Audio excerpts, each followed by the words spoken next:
Chapter 753. The Crazy Immortal. The immortal gods of the celestial court are truly foolish and arrogant. The man in black muttered in a low voice. He raised his right hand and reached forward into the air, as if it were a dragon's claw. With a wave, a vast expanse of black energy surged forward, sweeping relentlessly. Within the rolling black mist emerged countless figures clad in black armor, strikingly similar to the heavenly soldiers, but entirely black. As soon as this dark heavenly army emerged, their terrifying murderous intent shook the entire battlefield, drawing innumerable creatures to turn their heads and look. On this void battlefield, apart from the heavenly soldiers and evil demons, there were more Taoists from the two great worlds, from all races, making it extremely chaotic. The battlefield was vast and impossible to judge with the naked eye. Yet even so, this dark heavenly army made all beings feel a sense of dread. All heavenly soldiers, follow me and kill. The loud shout of the celestial calming god rang out.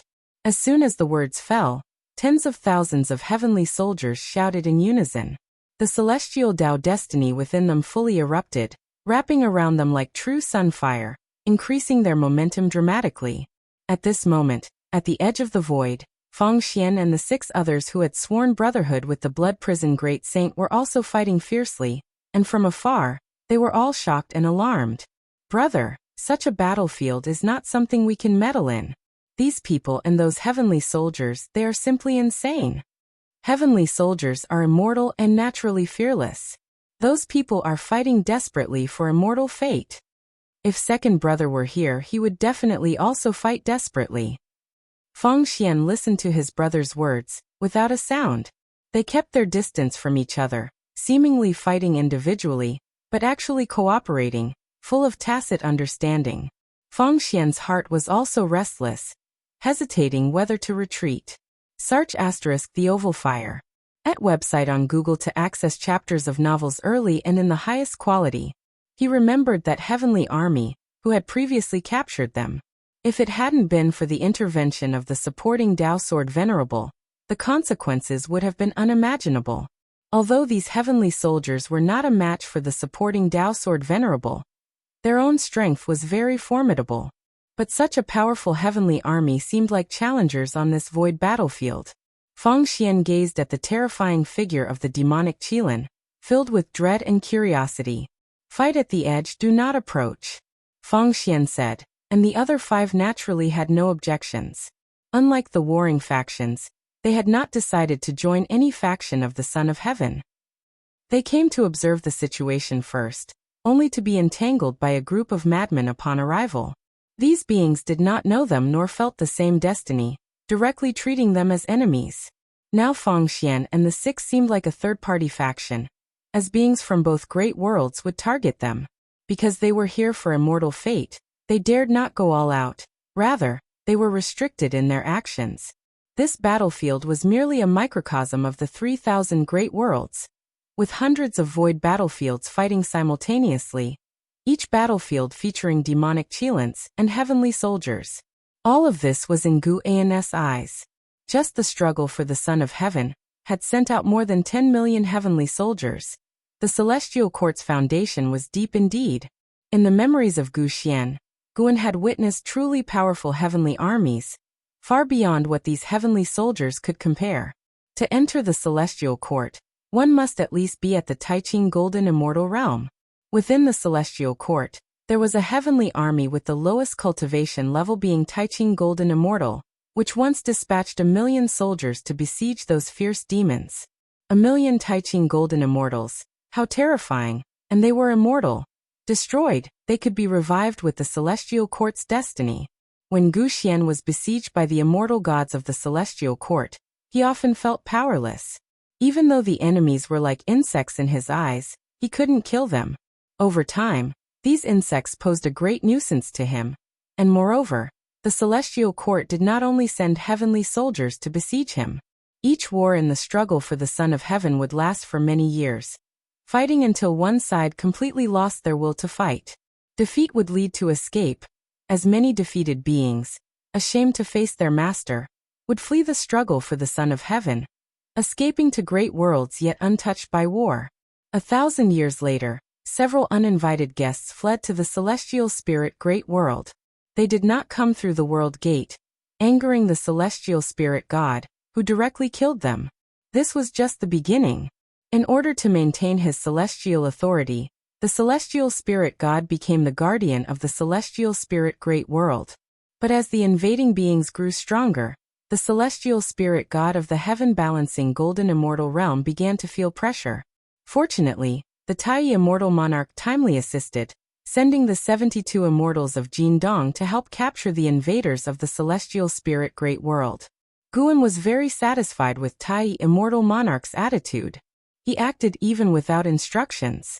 Despite past grievances, once becoming allies, he became more and more pleased with Tai immortal monarch, even more so than the celestial spirit god. Over these millions of years, Tai immortal monarch and the 72 immortals of Jin-dong did many things for the human world, leaving numerous legends and legacies of immortal gods. The development of the celestial spirit great world owed part of its success to them. Tai immortal monarch could not guess what Guan wanted, but he was sure that benefiting the celestial spirit great world would satisfy Guan. When Guan did not stop him, he felt he had found the right direction. As more and more outer heaven invaders arrived, they stirred up increasing chaos in the human world. Some took disciples, whose masters might not reveal their purpose, and when the master died, the disciples naturally sought revenge, snowballing into hatred. This hatred even extended to the celestial spirit god, Tai immortal monarch and other immortal gods. The immortal gods were indifferent, but they underestimated human nature. Another 50,000 years passed. The celestial spirit great world erupted in conflict. The 9 sects began to battle individually, and other sects quickly chose sides, starting to fight. Though the Tao court had dissolved, its legends remained, with many aspiring to achieve world unity. Stirred by or aided by outer heaven invaders, they could no longer suppress their ambitions. To the invaders, the more chaotic the world, the better they could hide. Above the sea of clouds, a magnificent giant red pavilion floated, with clouds rolling below. Occasionally, there were ridge-like grand Qilin horns undulating, sparking imagination. Li Xuanmiao and the celestial destruction god stood side by side on the terrace, gazing into the distance. The celestial destruction god still wore divine armor, sharp and imposing, while Li Xuanmiao exhibited the transcendence of an enlightened immortal. This struggle for the Son of Heaven affects the 3,000 great worlds. Is it really all right? Li Xuanmiao asked, his eyes seeing the chaos in the 3,000 great worlds. The struggle for the Son of Heaven was far more terrifying than he imagined. What baffled him most was that the celestial court was unconcerned with the situation of the 3,000 great worlds. The immortal gods cared more about their own cultivation, and were more vigilant about whether strong realms beyond the 3,000 great worlds had offensive intentions. I have heard that the celestial Tao Venerable possesses divine skills to create the 3,000 great worlds. Even if they annihilated, the Supreme would recreate them. The 3,000 great worlds are dispensable to the celestial court. The celestial destruction god said emotionlessly. Li Xuanmiao turned his head towards him and asked, if that's the case, why create the 3,000 great worlds? The celestial destruction god answered, because the 3,000 great worlds are established by the great Tao. If missing, the power of the great Tao would fill the void, affecting celestial Tao destiny. Moreover, the celestial court needs all living beings' worship to enhance destiny. If you find any errors, ads pop up, ads redirect, broken links, non-standard content, etc., please let us know. Report so we can fix it as soon as possible. Chapter 754. The inevitable conclusion. The celestial destruction god's response made profound mystery think of many possibilities, and he began to suspect heavenly Tao itself. The two fell into silence, each lost in thought. The enormous red pavilion continued its journey, the mysterious ridged armor below subtly visible through the clouds, with a low thunder-like breathing sound faintly heard. Alright, don't overthink it. You are already an immortal god, and should no longer view problems from a mortal's perspective. Excessive compassion will only harm you. The celestial court has celestial rules. If you stay in the celestial court long enough, you'll realize that all your current concerns are meaningless. The celestial destruction god spoke. Although his immortal position was one rank lower than Profound Mystery, their relationship was very amiable, and Profound Mystery did not require him to be overly formal in private. Profound Mystery nodded and said, "Perhaps I really do need to adjust my mindset." Saying this, he still felt a deep dissatisfaction with the immortal gods. The reason he had followed Gu-en initially was that he believed Gu-en to be an immortal god. Later, real immortal gods appeared, but they were not like he had imagined. The true protector of all living beings was Gu-en. When he arrived at the celestial court, he held on to a faint hope that the celestial court internally would be compassionate towards all living beings, but that turned out not to be the case. In the celestial court, let alone compassion for mortal spirits, if he didn't initiate, not a single immortal god would mention the 3,000 great worlds. He heard more about Primordial Emperor Domain, Misty Immortal Court, Endless Tao Mountain, Abyss Tao Sea, and other great Tao realms. The different levels made it difficult for Profound Mystery to adapt. The 3,000 great worlds had so little presence. How could he not feel disheartened? This struggle for the Son of Heaven is likely to last many years. It is said that the cultivation levels of the two Sons of Heaven are roughly the same, and now they are both in seclusion. No matter which side gains the upper hand, they will eventually face off against each other. The more destiny their camps accumulate, beyond showcasing their talents, it also boosts their own destiny. Once the Sons of Heaven take action, the 3,000 great worlds are destined to turn to ashes. The celestial destruction god spoke softly, and then paused before saying, "With the divine venerables around, the struggle for the Son of Heaven should not involve us. You can rest easy." CTH Novelfire. Net website on Google to access chapters of novels early and in the highest quality. Profound Mystery shook his head and said, "I'm not afraid of trouble." "Never mind, let's not talk about this anymore. I heard the quota for the 100,000 stars has been opened. Are you really going to try?" The celestial destruction god nodded and said, "I managed to transfer from under the god of destruction to under the divine venerable. I must now complete the transformation of my divine authority. The stars are good. It allows for peaceful cultivation and easier access to the great Tao." Profound Mystery, being an immortal monarch, had yet to secure a specific immortal authority. However, he was not worried because his master, the radiant divine venerable, had already made arrangements for him. Now, apart from cultivation, he represented his master, walking through the heavenly realm, using his master's name to acquaint himself with various immortal gods. The two began discussing their upcoming travels. The immortal palace they were visiting also had significant backing, and even the celestial destruction god looked forward to this trip. He benefited from Profound Mystery's influence. This kind of visit wasn't just for conversation. They would either get to hear the Tao or receive the other's bounty. Not only did various immortal gods respect the radiant divine venerable, but they also had high hopes for Profound Mystery's future. Anyone who could pass the heavenly Tao's test and ascend had boundless potential. The test imposed by the heavenly Tao was a battle between mortal spirits and immortal gods, its difficulty nearly impossible to overcome.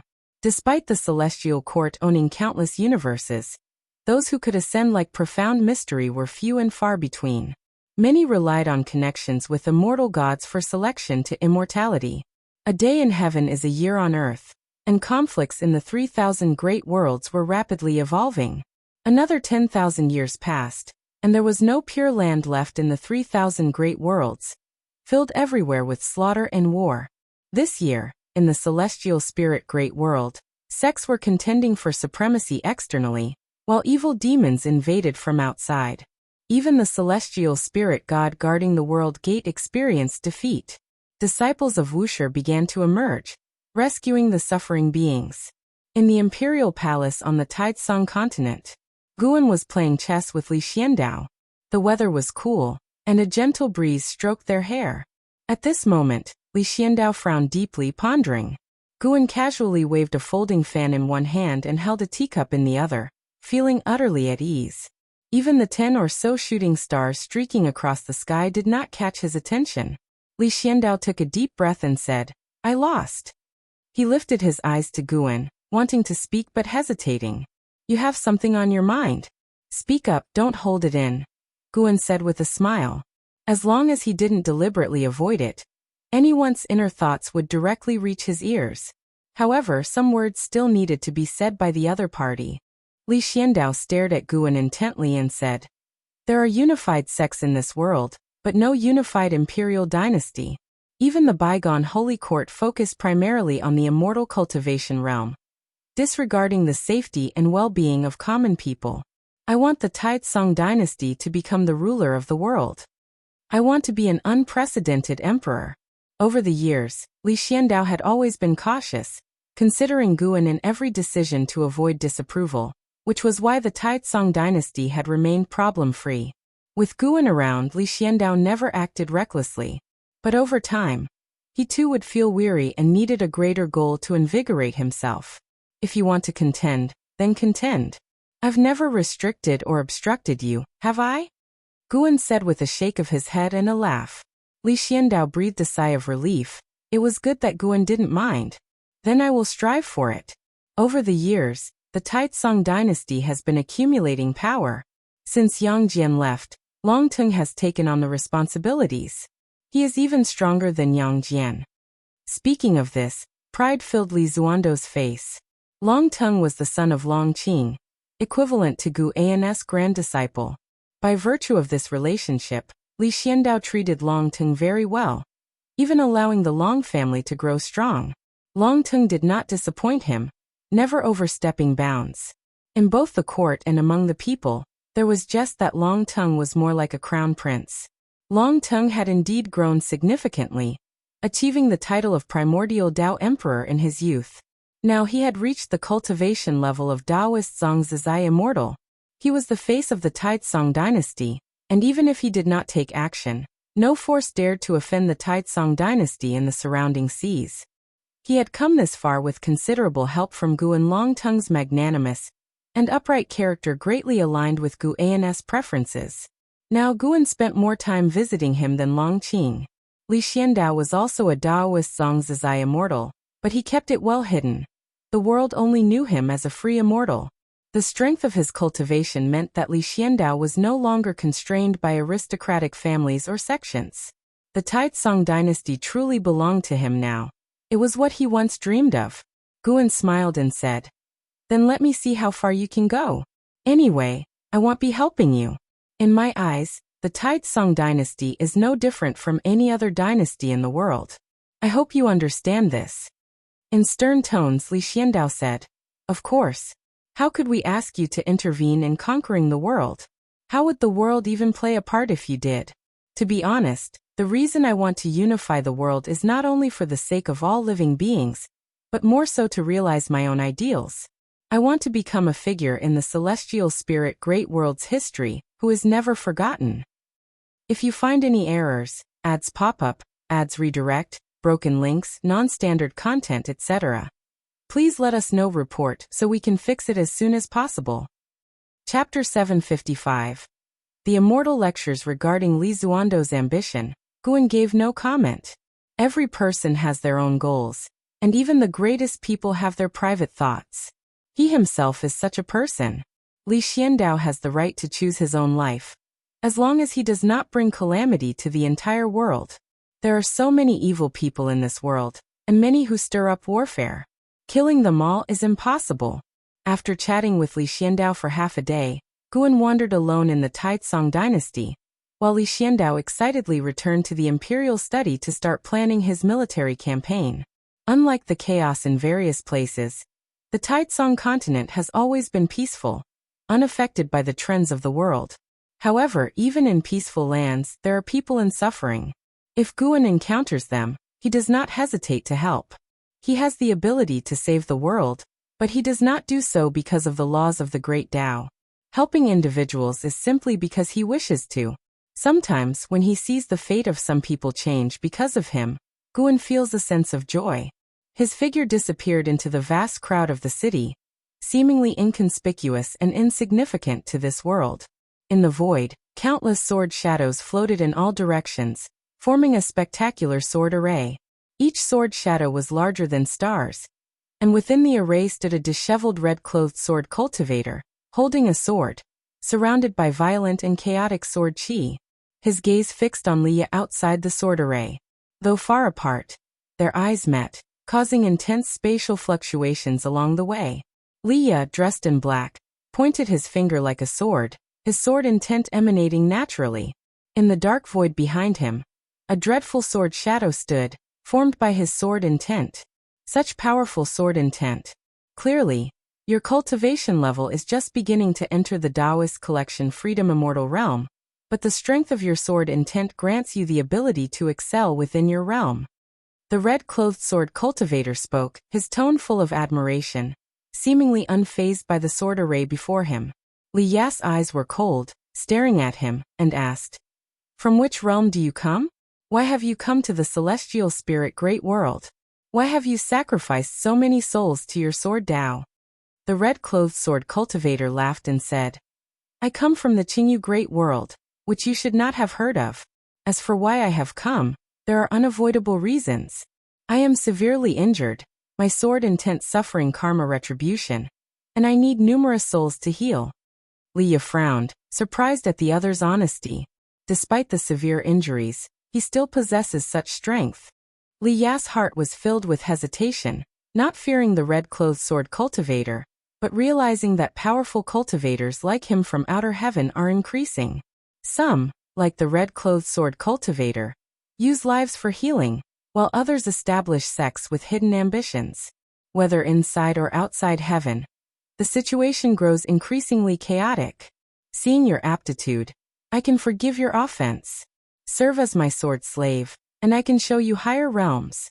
This great world will only become more chaotic, and one day, even the immortal gods guarding it will struggle to survive. The red-clothed sword cultivator looked at Leah, sneering as he spoke. At his words, Leah felt countless eyes in the dark observing him like cold snakes and scorpions, making him uncomfortable. Boom!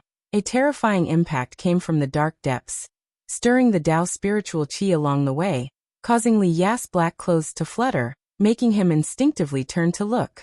CTH Novel Fire. Any *T website on Google to access chapters of novels early and in the highest quality. He saw two figures exuding terrifying auras rapidly colliding in the distance, their movement techniques far surpassing his perception, making him heart-poundingly fearful. One of those auras should belong to the legendary celestial spirit god. The celestial Tao destiny and the celestial Tao light layer of the celestial spirit great world were completely alike, only more oppressive. Even the celestial god is entangled, Leah thought secretly, and at that moment, a fierce wind blew towards him, making him instinctively turn back. His pupils dilated as he saw the red-clothed sword cultivator penetrate his sword array, killing towards him. The red-clothed sword cultivator had a grim and horrifying smile, reaching out his right hand for Li Ya's head, like a vengeful ghost extending its hand. Under the bright sun, in a bustling and prosperous city, Guan leaned against a courtyard wall, holding a large chicken leg. As he chewed, he said indistinctly, "Zhao Zilong marched through an army of millions, relying on a long spear and a white horse to charge in and out, staining the baby in his arms with blood." In front of him stood a dozen children, both boys and girls, the oldest no more than 13, the youngest just over 5, all nervously watching Guan, waiting for him to continue. Guan stopped, swallowing hard as if he choked, and gently patted his chest. "Meat alone isn't enough. Who will sneak a jar of wine from home for me?" Guan asked with a smile, causing the children to burst into an uproar. "You already spent a lot of our money on this roast chicken, and now you want to drink?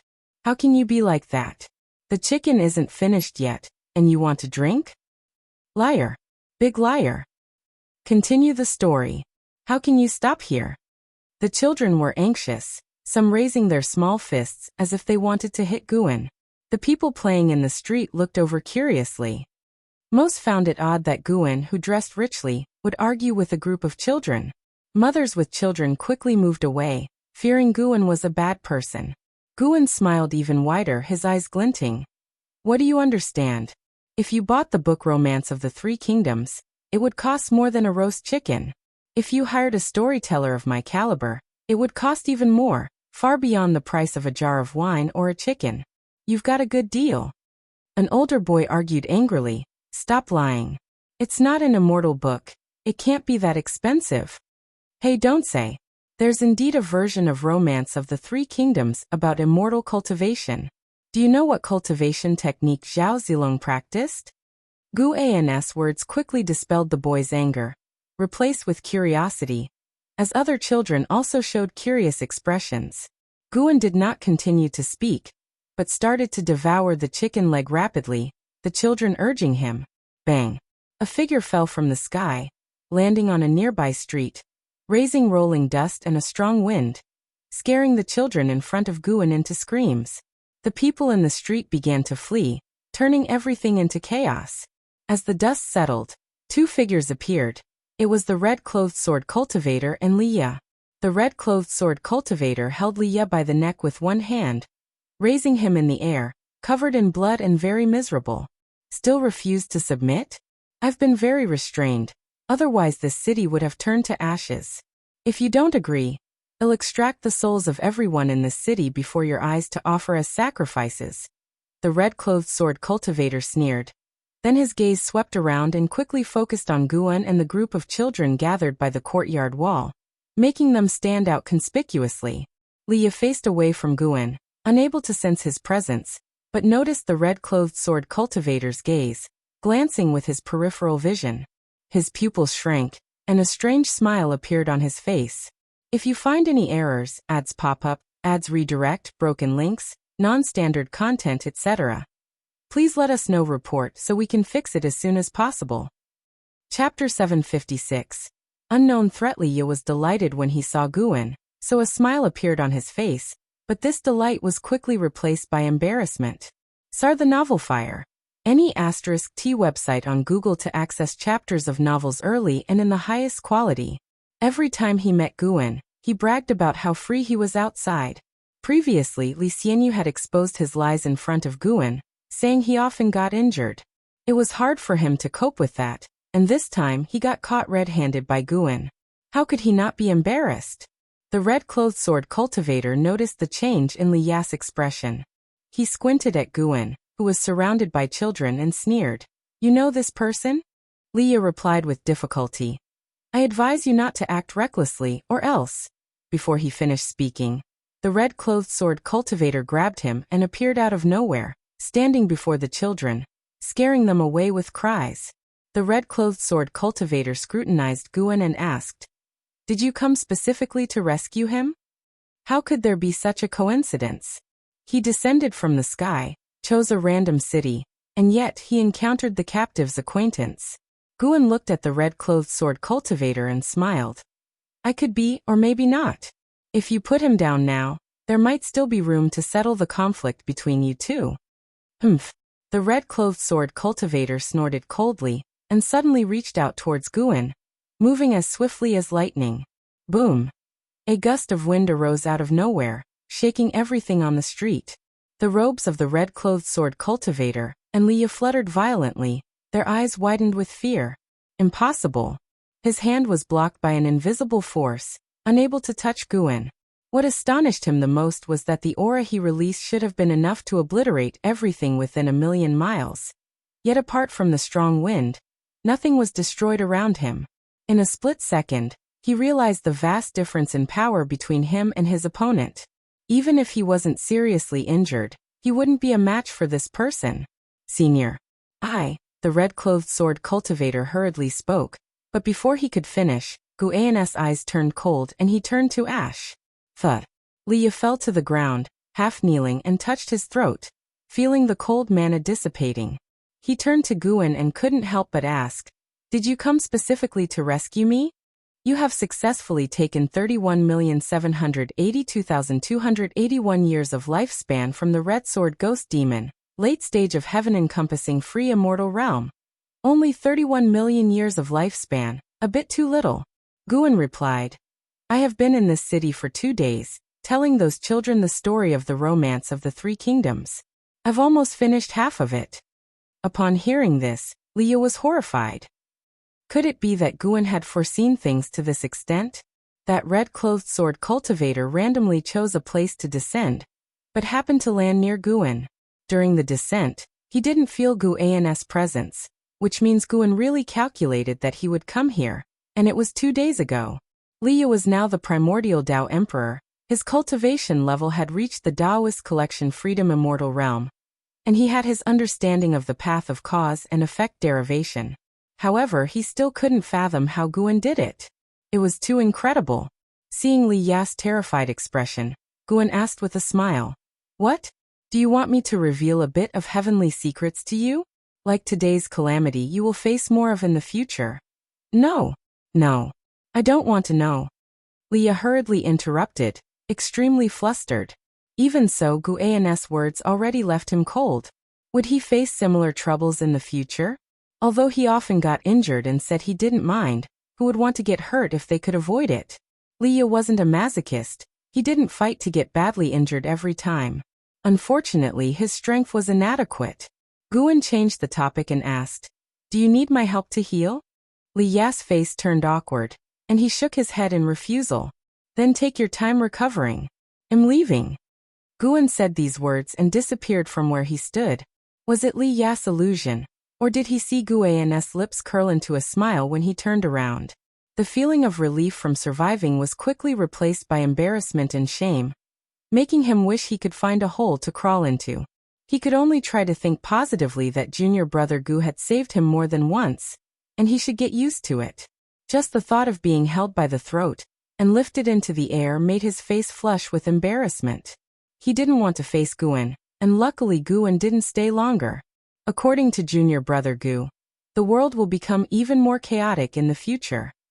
Liya thought worriedly, seemingly unable to escape the feeling of powerlessness, no matter how high his cultivation level reached. The path of the great Tao was indeed long. When could he become like junior brother Gu, with the ability to laugh at the world? Dust flew as Liya stood on the street, lost in thought until the presence of approaching civilians brought him back to reality. Then he vanished from the spot. Rescuing Liya was just a minor episode. Guan didn't mind much. If it wasn't for this catastrophe that left Liya with no hope, he wouldn't have intervened even if Liya suffered a lot. But this incident was enough to prove that the celestial spirit Great World had been forced into the struggle for the Son of Heaven. Besides hiding and creating chaos, some of the outsiders were also working for the Son of Heaven to win over the major sections. In Guan's view, the celestial spirit Great World would inevitably fall into turmoil.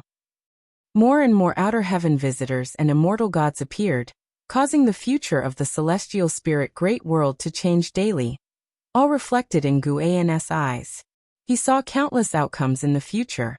Knowing all results, he could choose the destiny he was satisfied with, but for now he didn't want to intervene. As long as the celestial court didn't invade the celestial spirit Great World on a large scale, other situations were just minor skirmishes.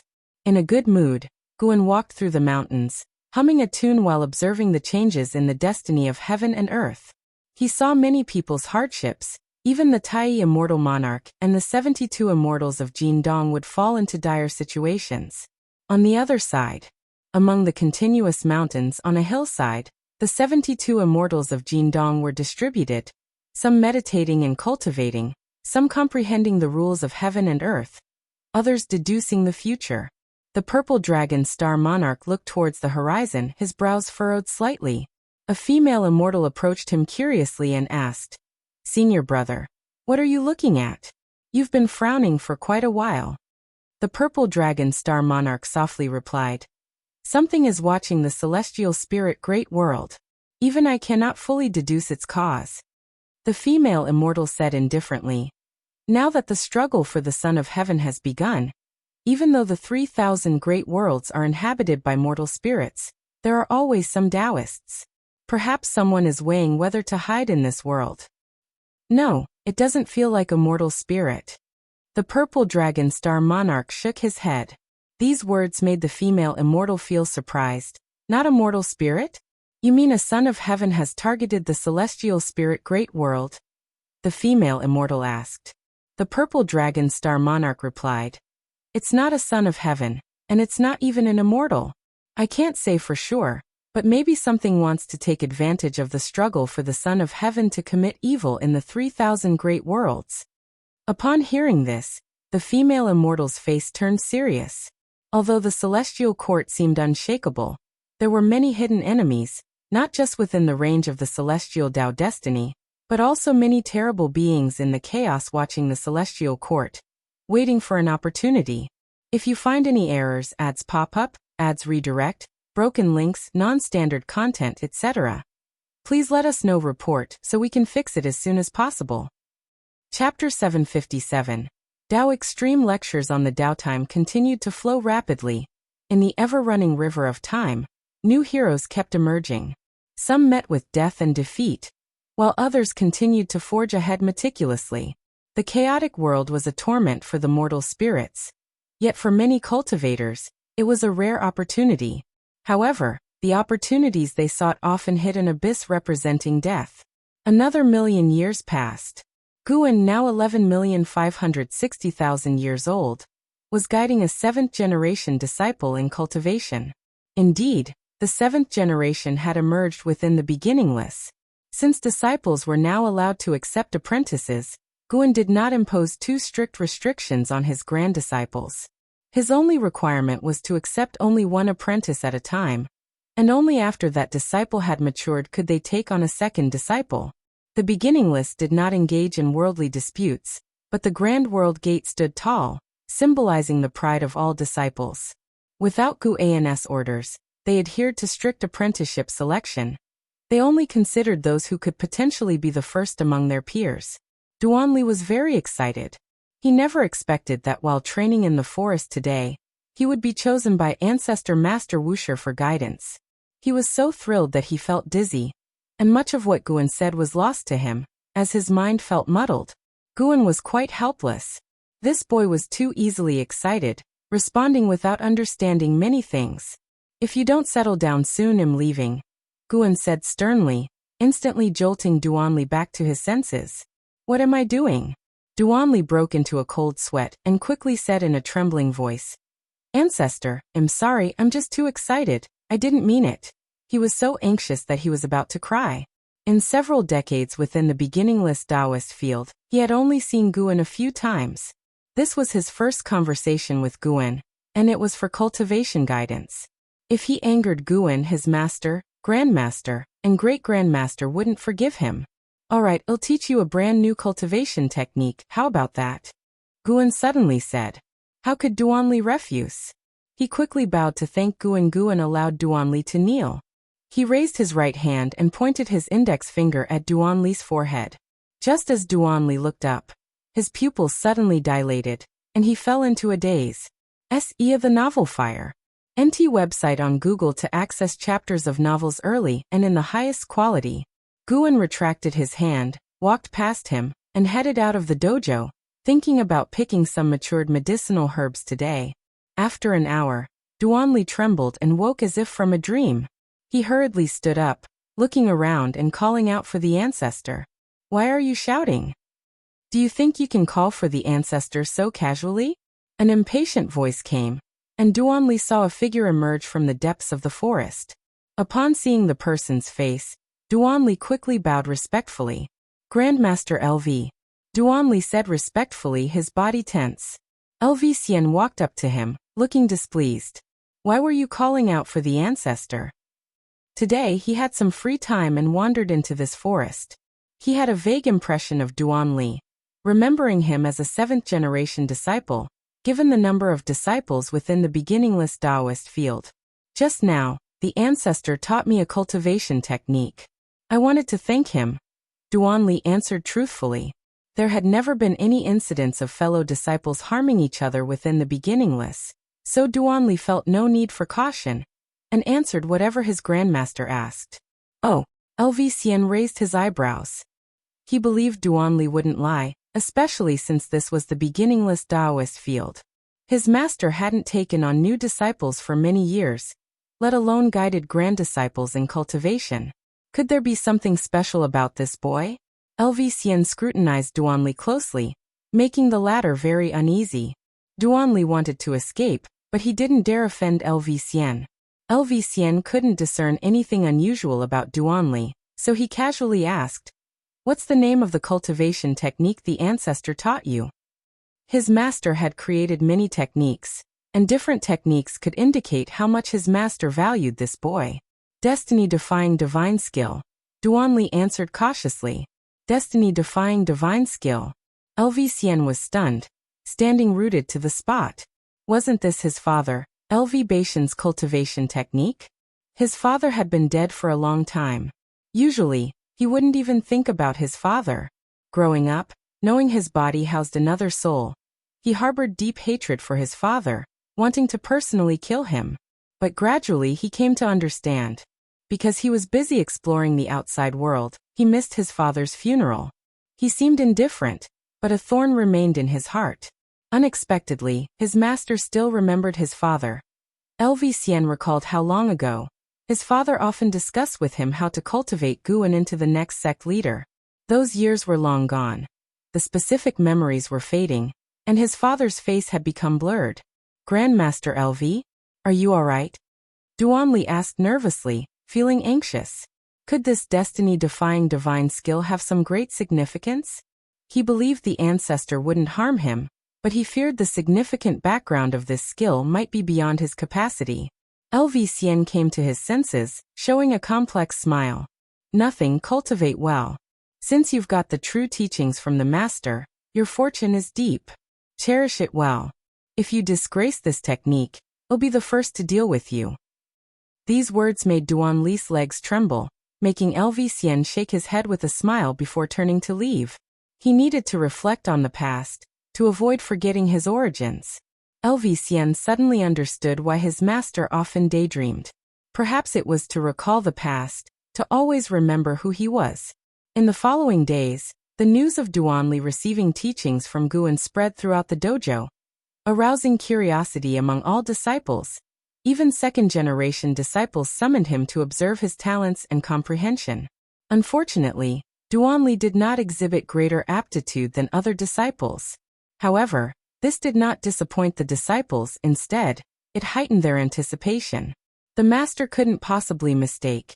Even if Duanli didn't seem exceptional, received by the master, he would certainly excel in the future. Thus 10 years quickly passed.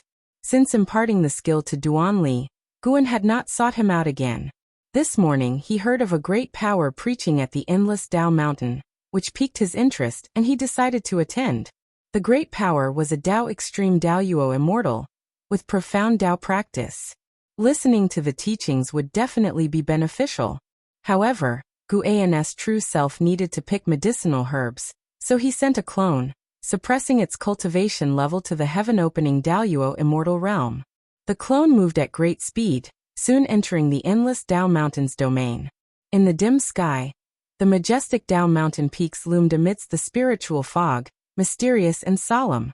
Guan flew towards an old acquaintance, Hongyazi, who had been very hospitable during their first meeting, introducing him to many fellow Taoists. Since Hongyazi was also here, it was natural to go see him. Approaching the Dao Mountain of the great power preaching, Guan soon spotted Hongyazi. As before, he was chatting and laughing with several cultivators, enjoying the moment. Hongyazi was the first to notice Guan, exclaiming with joy, "Fellow Taoist Meng Lang, long time no see.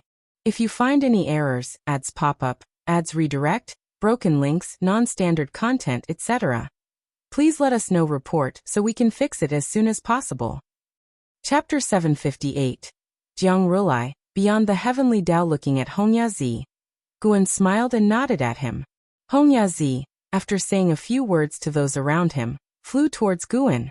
It had been millions of years since their last meeting, and Hongyazi was as enthusiastic as ever, holding Guan's hand and having endless things to talk about. Guan knew that the misty immortal court had had a rough time over the years.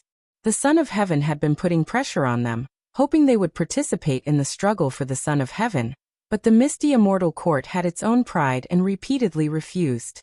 The Son of Heaven's patience had worn thin, and this put great pressure on the misty immortal court. Hongyazi came to unwind and had no intention of getting involved in the matters of the misty immortal court. The two chatted for a while, and then ascended Dao Mountain together. Along the way, Hongyazi introduced Guan to this Dao extreme Daoyuo immortal named Jiang Rulai, who was born in the primordial emperor domain. He had once been part of the immortal class, later reincarnated, and started his cultivation anew, breaking free from the celestial court's destiny. No one knew how long he had lived. When Hongyazi was young, he had heard of Jiang Rulei's name. His admiration for Jiang Rulei clearly surpassed that for the white-haired ancestor. After ascending the mountain, the two arrived at Jiang Rulei's dojo, which was vast and already filled with many people meditating. They found a corner and sat down. Listening to Hongyazi recount Jiang Rulei's deeds, Guan looked forward to seeing Jiang Rulei even more. Although Guan's cultivation level was higher than Jiang Rulei's, he likely had not lived as long as Jiang Rulei. Even the venerable Gu Xianyu had lived through accelerated periods to achieve enlightenment, which requires the accumulation of years. Perhaps the conversation grew deeper, as Hongyazi couldn't help lamenting the misty immortal court's stance towards the celestial court. Many of their fellow immortals who had ascended urged them to submit, but if the misty immortal court became the lackeys of the Son of Heaven, their status would surely decline, unless the Son of Heaven truly became the celestial emperor. Otherwise, the path in the celestial court for the misty immortal court would only get narrower. Hongyazi couldn't understand what those fellow immortals were thinking, being so bold as to gamble the fate of the misty immortal court. Perhaps they have their reasons, Guan comforted him. Hongyazi thought the same but was still filled with dissatisfaction towards those fellow immortal gods. Time passed quickly. A full 100 years passed before Jiang Rulei descended. By then, the dojo had gathered hundreds of thousands of listeners, a grand scale with the lowest cultivation level being heaven-balancing golden immortal. Jiang Rulei was enveloped in Tao light, with only Guan able to see his true form. This person had skin like white jade, a face difficult to distinguish between male and female, with an extreme coldness between the eyebrows. Wearing a golden robe and a crown with golden horns resembling a flood dragon, he appeared like a supreme divine king descending, with a dharma aspect of the world behind him, exuding overwhelming dominance. Because of the Tao light surrounding him, other listeners could not see Jiang Rulei's true form, but this did not prevent them from being shocked by his aura. The moment Jiang Rulei appeared, the entire dojo fell silent. I have traveled through chaos and Hongmeng and gained much insight. Today, I will expound the Tao of creation for you all. Jiang Rulei's voice resounded, his tone indifferent but carrying immense authority that left no room for doubt. Creation? Guan was intrigued and began to look forward to Jiang Rulei's lecture. Without further ado, Jiang Rulei began his lecture. The vast Tao intent, as immense as the ocean, enveloped the entire dojo, making all the listeners feel as if they were journeying through chaos along with Jiang Rulei. Chaos was even more vast than the Tao universe, with chaotic spiritual energy surging, everything appearing bizarre and fantastical, and seeming to have immortal spirits traversing without leaving any traces. Guan was also immersed in it. This lecture lasted 30,000 years. After 30,000 years, all the listeners felt as if they had been abruptly pulled out of a dream, feeling a sense of loss. Guan looked up at Jiang Rulei, who still sat high on the Tao platform, radiating boundless Tao light, unrivaled in the world. Sitting beside him, Hongyazi opened his eyes, and after a brief moment of confusion, showed a look of longing. Such vast creation Tao. If I could obtain even 1/10 of his achievement, I could surpass my current realm obstacle, Hongyazi praised, and Guan nodded slightly, not saying a word. Sar the Ovalfire. Net website on Google to access chapters of novels early and in the highest quality. He noticed that Jiang Rulei was gazing at a certain place outside Endless Tao Mountain with a serious look, seemingly on guard against something. Far away in the Taoist field of the beginningless, Guan's true self followed Jiang Rulei's gaze, crossing countless universes and arriving outside the heavenly Tao, close to the void near chaos, where a deep red mist was approaching the heavenly Tao. Oh! Guan's true self raised an eyebrow. He could sense the incredibly terrifying power within that deep red mist. It should be noted that he was now at the peak of the Xianqi primordial immortal realm. If something could make him feel threatened, it was certainly not simple. Looking towards the celestial court, as expected, a large number of immortal gods were flying towards the palace of the pole star, obviously startled by this mysterious force. Since the celestial court was already paying attention, Guan did not need to worry too much. The celestial spirit Great World was located at the edge of the 3,000 Great Worlds, not within the range of the celestial Tao destiny. For this mysterious force to threaten the celestial spirit Great World, it would first have to break through the celestial court's layer of destiny. For the celestial court, destiny was its lifeblood, and it would certainly not let it have its way. Vaguely, Guan saw some unseen and untouchable threads of cause and effect within the deep red mist, connecting with the 3,000 great worlds of the heavenly Tao. With his cultivation level, it was difficult to perceive these threads of cause and effect without careful observation. It must be known that he primarily cultivated the way of cause and effect. No wonder I have always felt there would be changes in the struggle for the Son of Heaven. It turns out the changes come from outside the heavenly Tao. Guan thought silently. Although this crisis was not directed at him, he still believed it would be wise to break through as soon as possible. Once I reach a lifespan of 2 billion years, I will break through, Guan decided in his heart. Meanwhile, at Endless Tao Mountain, within the dojo, Jiang Rulai spoke. The path of creation is the cornerstone of the 3,000 Great Tao. Even the Great Tao itself is a creation. I hope you can understand the profound mystery of creation, and attain the Tao soon. After speaking, he stood up. Tens of thousands of listeners also stood up and saluted him. Jiang Rulai sought nothing from his lecturing, yet it was deserving of their bowing in respect. Jiang Rulai transformed into a rainbow light and disappeared into the dim cloud sea. Guan saw him flying in the direction of the celestial court. It seemed that although he had broken free from the celestial court, he still had connections with it. Fellow Taoist Meng, where will you go next? Hongyazi looked at Guan and asked with a smile. Guan heard his inner voice and answered, I plan to continue my journey through the myriad realms of the Great Tao. Hongyazi wanted to follow him and see his dojo, but he didn't want to return to the misty immortal court. However, he couldn't bring Hongyazi back to the celestial spirit Great World. In that case, why don't we travel together? Hongyazi suggested with a smile. Guan had no objections and nodded in agreement. After all, he was just an avatar. Where he went and what he did would not affect his true self harvesting medicinal herbs. Seeing Guan agree, Hongyazi was even happier. He grabbed Guan's wrist and asked, Then let's go, fellow Taoist Meng. Where do you think we should go first? I want to take a look at the underworld. Just as well, I have acquaintances in the 9 Divine Mansion of the underworld. The profound abyss ancient tree of the 9 Divine Mansion is about to bear fruit. Perhaps we can witness a spectacle. Is that so? That's perfect. If you find any errors, ads pop up, ads redirect, broken links, non-standard content, etc., please let us know. Report so we can fix it as soon as possible. Chapter 759. Dark Divine Sect. When Guan's avatar traveled to the underworld with Hongyazi, Guan's true form maintained his usual life rhythm, occasionally glancing at the deep crimson mist beyond the heavenly Tao. The sweeping speed of the deep crimson mist was fast, yet slow compared to the vastness of the great Tao, and it wouldn't touch the boundary of the celestial Tao destiny in a short time.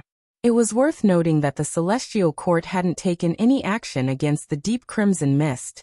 Guan saw numerous immortal gods fly into the palace of the pole star, then scatter away together as if nothing had happened. Could it be that the deep crimson mist involved some great cause and effect that made the celestial court cautious? Guan couldn't help but think of Taihao. It was unknown when the ethereal celestial emperor would emerge from seclusion. Perhaps the immortal gods were awaiting the celestial emperor. As one great thousand world was completely conquered by another, the struggle for the Son of Heaven became intensely fierce. Both camps were utterly ruthless, casting these 3,000 great worlds into an era of dark turmoil. The greater the survival pressure, the more it would stimulate the birth of exceptionally talented beings.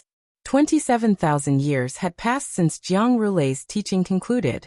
On this day, just past noon, Guan rested in the courtyard, his body lying on a rocking chair, gently swaying. I am the true monarch Qitian. Today I shall rescue the demon emperor. I dare anyone to try and stop me. A domineering roar resounded throughout the world, startling Shenzhen, who opened her eyes before the artifact refining cauldron. Not just her, all the disciples in the dojo heard, which piqued their curiosity. Qitian? True Lord? Did you read your journey to the west again? Shenzhen turned her head to Guan, asking teasingly. Guan didn't open his eyes, his face covered by a round fan, softly saying, "Who knows, to yell while rescuing someone, either arrogant or foolish." Shenzhen laughed. Whether successful or not, at least all living beings will remember his name and know of his act to rescue the demon emperor. Beneath the round fan, the corner of Guan's mouth lifted slightly, but he didn't reply. Cultivators across the world indeed were discussing the name of true monarch Qitian. This guy truly intended to rescue the demon emperor. Confident in his broad divine skills, he believed it would be successful. Yet, before he even saw the demon emperor, he was jointly suppressed by the 9 sect cultivators. Though the 9 major sects had begun to slaughter each other, they never ignored the demon emperor, dispatching great cultivators to guard him without concern for the wider world, their sole duty to watch over the demon emperor. After several days of great warfare, true monarch Qitian was thrown into the demon emperor's cave mansion, enduring endless days of darkness together. Interestingly, this true monarch Qitian was related to Guan. His ancestor was How Long, once raised by Guan roaming the human world. How Long already carried a divine name. Occasionally returning to the Taoist field of the beginningless, he spent most of his time wandering and frolicking in the human world, his progeny numerous, truly upholding the dragon's dignity. In the dim cave chamber, heavy breathing echoed continuously.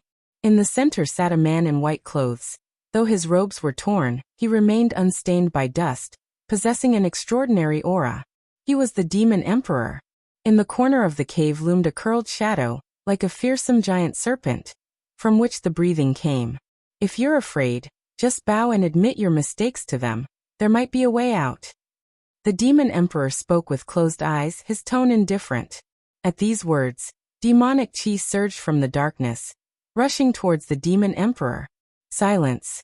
How could I be afraid? A furious shout erupted, revealing the fearsome shadow morphing into a disheveled man stepping forward. This man was none other than true monarch Qitian, with 2 sharp dragon horns sprouting from his head.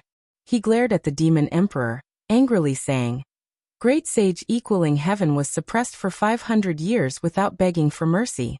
How could I be afraid? Though I don't know who great sage is, 500 years can't compare to 1,000,000.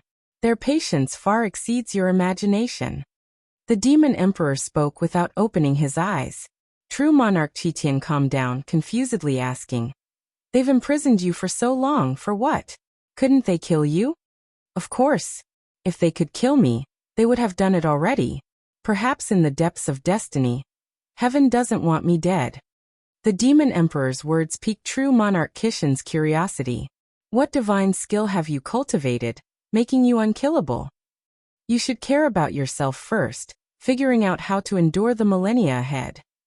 True monarch Qitian, upon hearing this, sat cross-legged before the demon emperor and said, "Although I haven't been imprisoned for millennia, I've spent years in seclusion.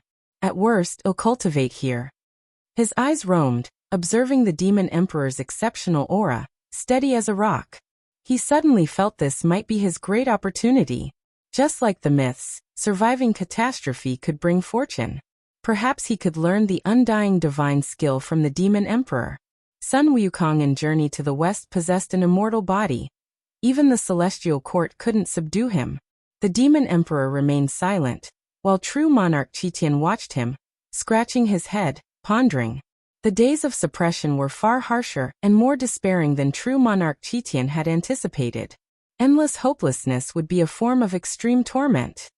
SAR the Novel Fire. Net website on Google to access chapters of novels early and in the highest quality.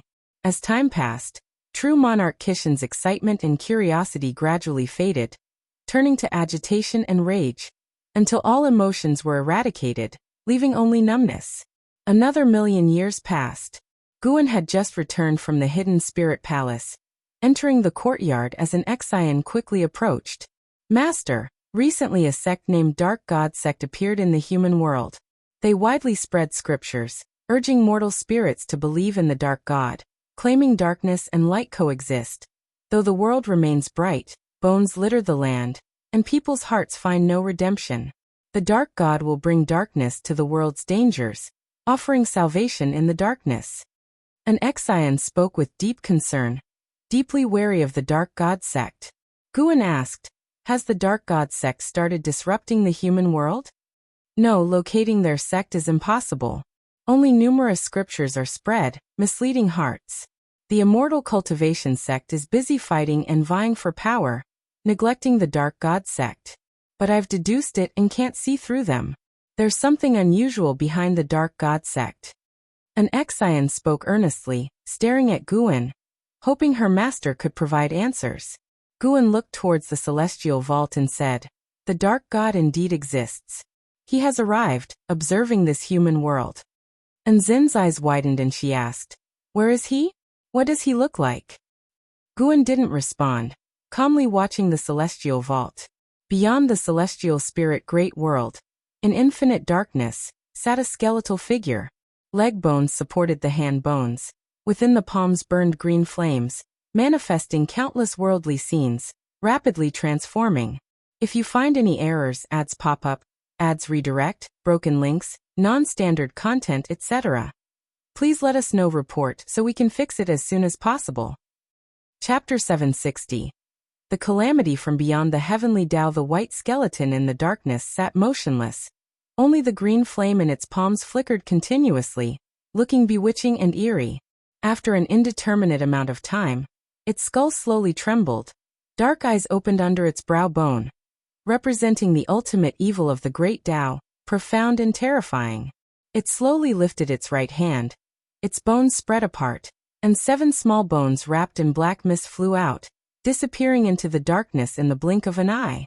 Having done all this, it closed its eyes again and continued to fall into slumber. Far away in the celestial spirit great world, Guan did not tell an Exian about the origin of the Dark Divine sect, but said that the Dark God resided in the outer heaven, making an Exian frequently look up to the sky. But she could see nothing, which only increased her desire for a higher realm. Under the background of world conflict, the Dark Divine sect, although drawing some attention, was not yet powerful enough to participate in the struggle for supremacy, so the major immortal cultivation sects did not pay much attention. Unbeknownst to anyone, the Dark Divine sect rapidly developed, eventually infiltrating various major sections. Those who were disillusioned and consumed by hatred were attracted to the ideals of the Dark Divine sect, and they even saw the divine presence of the Dark God in their dreams, which obsessed them and drove them to madness. 50,000 years later, the Dark Divine sect had become an unignorable force in the human world, with followers in every sect. However, the Dark Divine sect could not stop the wars in the human world. Years of fighting had built up irreconcilable hatreds among the sects, and even if the Dark Divine sect stirred up trouble within them, they could not put aside their immediate enmity and interests. In the depths of the universe, before the world gate, Celestial Spirit God, Tai Immortal Monarch, the 72 Immortals of Golden Cave, and Emperor Tianhong gathered here. Having regained his immortal position, Emperor Tianhong radiated with immortal light, brighter than the distant stars. At this moment, the faces of Celestial Spirit God, Tai Immortal Monarch, and the 72 Immortals of Golden Cave were extremely grave. They surrounded Emperor Tianhong, all remaining silent. Celestial Spirit God was the first to break the silence and asked, "Are we sure this is related to the chaos evil demon beyond the heavenly Tao?" Emperor Tianhong nodded and said, "The chaos beyond the heavenly Tao is vast and boundless. Whether it is truly a chaos evil demon remains uncertain. The only thing certain is that there is an infiltration from beyond the heavenly Tao. Their methods are unbelievable and hard to capture. The celestial court is also observing the changes. One thing I can confirm is that the Dark Divine sect is a variable from beyond the heavenly Tao." Tai Immortal Monarch followed up. "The rise of the Dark Divine sect is indeed too rapid. Without being able to deduce its origin, we can only speculate from the cause and effect beyond the heavenly Tao." The 72 Immortals of Golden Cave glanced at each other. Though they remained silent, the worry on their faces grew heavier. As Heavenly Court Immortals, they were indifferent to the beings of the heavenly Tao but held great dread towards everything beyond the heavenly Tao due to numerous stories they had heard. In some respects, their indifference to the beings of the heavenly Tao was because their attention was focused beyond the heavenly Tao. What should we do now? If we let this continue, the celestial spirit great world may really come under the dominion of the dark divine sect. A golden cave immortal asked. They were not considering the well-being of the celestial spirit great world's beings, but were thinking of Guan. They were now serving Guan, and if the celestial spirit great world were taken over by the dark divine sect, it would certainly affect Guan, which would signify their incompetence. Tai immortal monarch pondered. Perhaps it is not that difficult. That existence has not instructed us, indicating the crisis is not yet substantial enough to disturb him. With his cultivation level, he should be able to perceive threats beyond the heavenly Tao. These words made sense to the assembled immortals. Se the novel, Fire. NT website on Google to access chapters of novels early and in the highest quality. Guan could face the eternal life venerable, his cultivation level unfathomable. Regardless, although he has not given instructions, we cannot just stand by. Let's investigate together. Tai immortal monarch ordered. The immortals had no objections and soon dispersed. Celestial spirit god stood at the world gate, watching the departing figure of Tai immortal monarch, and could not help but sigh. Just this composure alone is beyond me. Even knowing the cause and effect related to the dark divine sect beyond the heavenly Tao, Tai immortal monarch did not hastily seek out Guan but continued to act, intending to prove himself. If it were him, he would certainly have sought out Guan, believing Guan possessed greater insight. But then again, if Guan could perceive it, what difference would it make if he asked or not?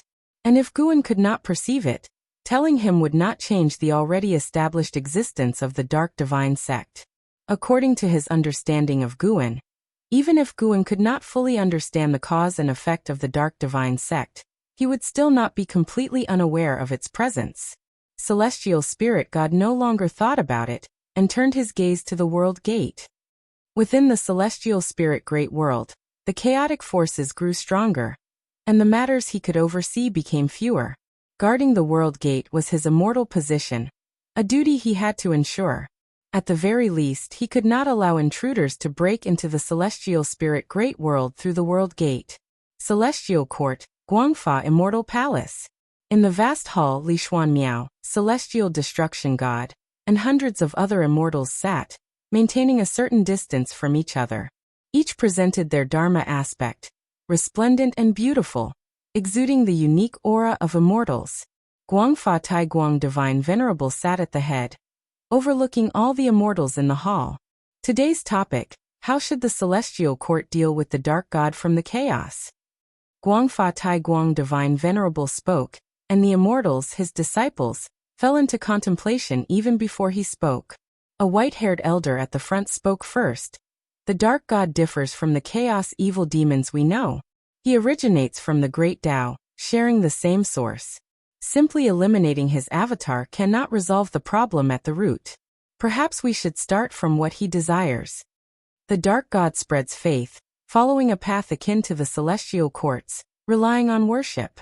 If all living beings don't yearn for darkness, he has no opportunity. This statement immediately prompted another immortal to respond. Easier said than done. The battle for the position of Son of Heaven has already begun. The two candidates will not relent, and neither will the immortal factions backing them. How can we end the catastrophe of the 3,000 great worlds? If it doesn't end, the hearts of all living beings will harbor darkness. At this, more immortals began to speak, each offering their opinions, and some even quarreled, making the atmosphere in the hall intense. Li Xuanmiao sat near the front but remained silent, patiently listening. Celestial Destruction God sat at the back and dared not speak lightly, knowing this was a test by Guangfa Tai Guang Divine Venerable, requiring cautious handling. After a long time, Guangfa Tai Guang Divine Venerable interrupted. None of your strategies can avoid the struggle for the position of Son of Heaven.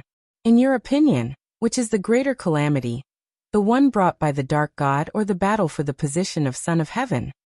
As soon as he finished, the hall fell silent. No immortal or god dared to speak. If you find any errors, ads pop up, ads redirect, broken links, non-standard content, etc., please let us know. Report so we can fix it as soon as possible. Chapter 761. Lifespan of 20 quadrillion years.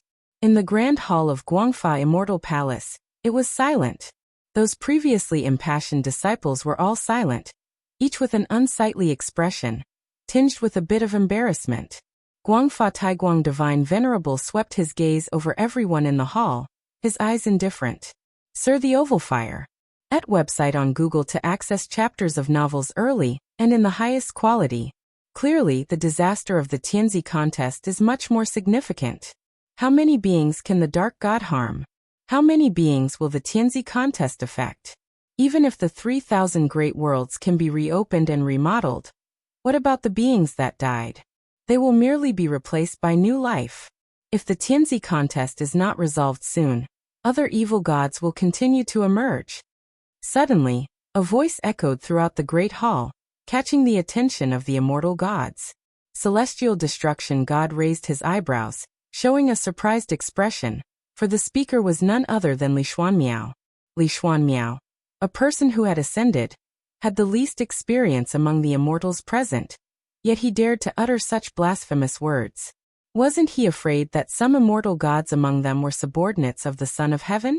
While being surprised, Celestial Destruction God also felt a sense of admiration. From a young age he considered his bravery unparalleled in the world, but after arriving at the celestial court, he became cautious, gradually losing his sharpness and becoming like those detestable immortal gods, bullying the weak. Li Xuanmiao's comments voiced his thoughts, but he could never say them aloud. Under the gaze of hundreds of immortal gods, Li Xuanmiao was unafraid, staring directly at Guangfa Taiguang Divine Venerable. From this moment, the subject was no longer Guangfa Taiguang Divine Venerable testing the disciples, but rather Li Xuanmiao testing Guangfa Taiguang Divine Venerable, at least in Li Xuanmiao's mind. Even if the disaster of the Tianzi contest is greater, how will you change it? In this celestial court, only the Celestial Emperor can alter everything. Seeing the Celestial Emperor is harder than becoming a supreme immortal. Even if you see him, what makes you think you can convince him? Do you think no immortal in the long years has ever suggested the same as you? Guangfa Taiguang Divine Venerable calmly asked while staring at Li Xuanmiao. Li Xuanmiao frowned, and the other immortal gods all let out a sigh of relief. At least Guangfa Taiguang Divine Venerable hadn't lost his mind. Although the two current contenders for the Son of Heaven might not shake Guangfa Taiguang Divine Venerable, once the Tianzi contest ends, that might not be the case. Historically, once the contest concludes, one side always rises, even if their final fate is tragic. In that stage, it isn't impossible for one to have the power to challenge Guangfa Taiguang Divine Venerable. Guangfa Taiguang Divine Venerable said, instead of complaining about the Tianzi contest, why not think about how to solve the chaos caused by the Dark God? You know it's much easier to deal with the Dark God than to end the Tianzi contest. You bring up the Tianzi contest because you don't want to address the chaos caused by the Dark God, right? The immortal gods showed awkward smiles, not daring to refute. Li Xuanmiao calmed down. Although he felt Guangfa Taiguang Divine Venerable made sense, he also thought Guangfa Taiguang Divine Venerable was avoiding the issue. While they thought about how to deal with the Dark God, would great powers like Guangfa Taiguang Divine Venerable consider how to solve the Tianzi contest? He didn't receive an answer, and Guangfa Taiguang Divine Venerable didn't continue on that topic, but instead began discussing the great Tao origins of the Dark God. Using this topic, he continued preaching, deeply immersing the disciples in Tao intent, gradually making them forget their troubles. Guangfa Taiguang Divine Venerable looked at Li Xuanmiao. Li Xuanmiao had already closed his eyes, and Guangfa Taiguang Divine Venerable's gaze was full of appreciation and worry. Disciple, the waters in this celestial court are much deeper than you think. Your arrogance can help you soar higher or cause you to fall harder. Guangfa Taiguang Divine Venerable raised his eyes and looked outside the hall at the celestial vault, his expression turning worried. He sighed in his heart. Dark God, are you coming back? 150,000 years later, although the human world was still embroiled in conflict, the sky remained blue. On this day, Guan returned from human world peak, feeling quite upbeat because his lifespan had reached 20 million billion years. He planned to rest for a night and break through the next day. Returning to Taoist field of the beginningless, he greeted the disciples training and sparring along the way, which surprised them. Before he could return to his abode, an Exian appeared ahead, urgently saying, "Master, the dark divine sect has made a move.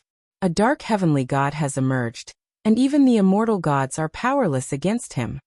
If the immortal gods can't defeat him, they will naturally retreat. Aren't you going to intervene?" An Exian asked. In her opinion, those immortal gods were already above all beings' existence. If even they couldn't deal with the dark heavenly god, only her master could resolve it. If her master couldn't solve it, they could only consider escaping. Guan replied, "Don't be anxious. The dark heavenly god doesn't seek to destroy the world. Moreover, it's not yet time for me to act." He paused and continued, "Tell the disciples that opposing the dark divine sect carries the risk of body and Tao disappearing. I may have the opportunity to avenge them, but I can't protect them at critical moments." Hearing this, an Exian was reassured. Her master saying this clearly didn't take the dark divine sect seriously. The reason he wasn't acting now was likely to test all living beings. "I will warn them." An Exian replied solemnly, then saluted and left. Guan continued through the woods, looking toward other great thousand worlds. Besides the celestial spirit great world, 6 great thousand worlds were enveloped by the dark heavenly gods. 7 dark heavenly gods had already suppressed the immortal gods of each world, then began releasing destiny, seemingly preparing to establish a new immortal god system. The dark god watched quietly from the great Tao. This dark god had a Tao extreme Tao Yuo immortal's cultivation level. Posing no threat to Guan, Guan was waiting for the opportunity to permanently eliminate him. Moreover, the deep crimson mist approaching the celestial Tao destiny had not stopped. Guan couldn't tell if the dark god was related to the crimson mist. From cause and effect, there was no connection yet, but they both entered the celestial Tao range around the same time. Even if there was no direct connection, they were likely related. Dark god, why do you feel so similar to the heavenly court immortals, especially in the structure of destiny? Guan murmured as he walked. Sitting by the tree in meditation, Duanli opened his eyes upon hearing Guan's voice. Seeing it was Guan, he quickly got up and saluted. "Grand disciple greets Grandmaster." Duanli said respectfully, but Guan ignored him and walked past him. Watching Guan's back, Duanli hesitated for a moment before gritting his teeth and following, asking, "Grandmaster, I have questions about the destiny-defying divine skill. No one in the dojo practices this skill, so I can only ask you." Guan stopped. This made Duanli even more nervous. Looking back at Duanli, Guan said, "The destiny-defying divine skill is mainly about passing on the skill to others. Perhaps you could try passing it on once. It might bring you a surprise. If you find any errors, ads pop up, ads redirect, broken links, non-standard content, etc. Please let us know report so we can fix it as soon as possible." Chapter 762. Primordial Chaos, Outer Heaven. In the long years, all of Guan's hobbies would be transformed with his Tao intent, and the destiny-defying divine skill was no exception. After being modified by this Xianqi primordial immortal, this skill had already transcended the mundane. Looking at the entire celestial spirit great world, no cultivation technique could compare to the creation of this skill. The destiny-defying divine skill was originally designed to serve others, but through Guan's modifications, incorporating cause and effect and the path of Qi fortune, it could transfer power to the successor, gaining the blessing of nature's spiritual energy and the power of cause and effect, absorbing spiritual energy to achieve greater power in a short time. It was applicable both within the heavens and within the scope of the great Tao.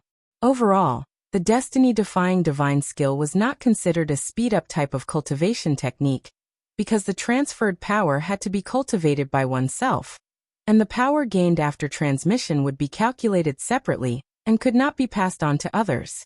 Although it was not a speed-up technique, it could constantly raise a cultivator's upper limit, or rather, transcend the limit. For cultivators with mediocre talent and not outstanding comprehension, the destiny-defying divine skill was a very good path to ascension. Now the spiritual talent of the beings on the 9 spirit continent was very high, But that was only within the celestial spirit great world. On the level of the Tao, it was nothing remarkable. Duan Li's talent allowed him to achieve the Tao fruit realm smoothly, but it was almost impossible for him to reach the golden immortal realm. The destiny-defying divine skill was tailored by Guan for him. And the reason for treating him this way was that Guan had waited for him for many years, involving a cause and effect, an old acquaintance. Surprise! Duan Li watched Guan leave, pondering his words in his mouth. He believed the ancestral master would not deceive him, but whom should he pass on the power to? Should I also take on disciples?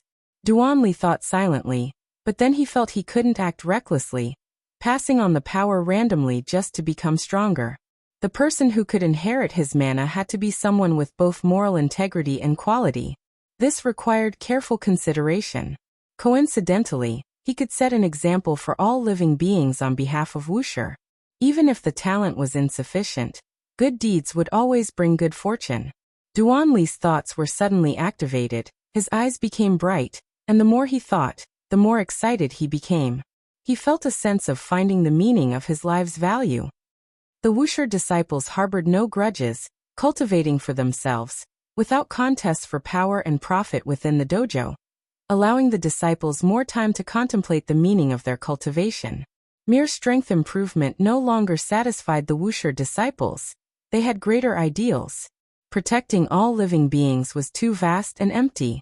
This world was so immensely vast that it didn't need their protection yet.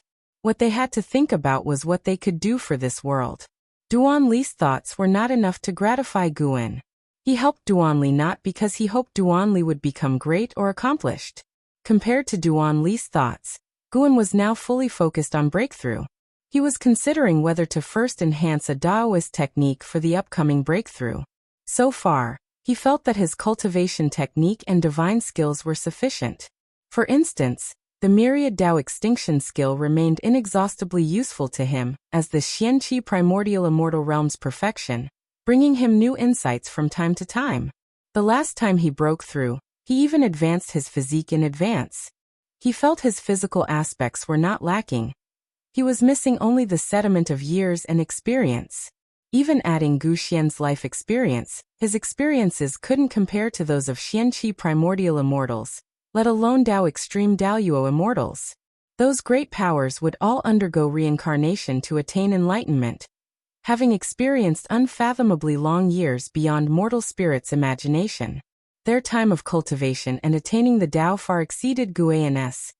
Guan had been pondering a question all along. Would the celestial tribulation become stronger as his strength grew? From the perspective of the celestial spirit great world, it was true. Within the same realm, the stronger the talent and the higher the strength, the stronger the tribulation the prodigies faced. But one couldn't neglect strength because if the strength wasn't enough, dying under the celestial tribulation would be too tragic. In reality, many cultivators indeed died under the celestial tribulation. Additionally, the stronger the tribulation one faced, the more one gained post-tribulation. This was also why many prodigies strove to challenge stronger tribulations with all their might. After much thought, Guan still decided to enhance a Taoist technique as a gesture of reverence towards the evolving celestial tribulation. After all, the tribulation he faced was not something comparable to reality. This night was even longer than the previous nights. Just at dawn, Guan descended the mountain. As usual, he walked slowly, and the disciples along the way couldn't guess that he was going for a breakthrough. They thought he was heading out to idle in the clouds and wild cranes. After leaving the Wuxia Taoist field, Guan arrived at a deserted island, following his usual habit to open the lifespan breakthrough. The breakthrough of 100 billion years of lifespan was nothing for him now, but it could erase the cause and effect of coming and going, which was significant. Even though he hadn't encountered a being stronger than himself, he still chose to remain cautious. You have activated the lifespan breakthrough function. Based on your current realm, the following breakthrough locations have been chosen for you. 1. Path of the Great Tao. 2. Taiqing Deep Realm. 3. Chaos Xian Primordial. 4. Deep Domain. 5. Tao Burial Mountain. 6. Outer Heaven. 7. Boundless Yin Yang Inverted Realm. 8. Final End. 9. Myriad Tao Divine Source. many new place names appeared again.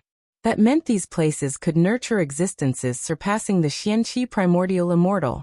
Guan couldn't help but marvel at the profundity of the path of the Great Tao. No matter which realm he reached, the path of the Great Tao was still a place he could break through. The newly appeared place names were all full of allure. Chaos Xian Primordial must be a chaotic region outside the heavenly Tao, but the specifics were unclear. Tao Burial Mountain, where Tao is buried. Outer Heaven, this name was too domineering, making one want to see it. Myriad Tao Divine Source was profound. Its mystery couldn't be discerned for the moment. Guan was also greatly interested in the previously appeared boundless yin-yang inverted realm and final end, which made him a bit perplexed. Where would be the best place to break through? After much thought, he felt he could go to Chaos Xian Primordial. At least this place could be pinpointed outside the heavenly Dao's scope. Moreover, if he made some noise, it might even distract that deep crimson mist, buying more years for the beings of the heavenly Tao. Guan made the decision immediately. Teleporting to Chaos Xian Primordial will cost 10 billion years of lifespan. Do you wish to continue? Continue. At the thought, the long-lost dizziness struck.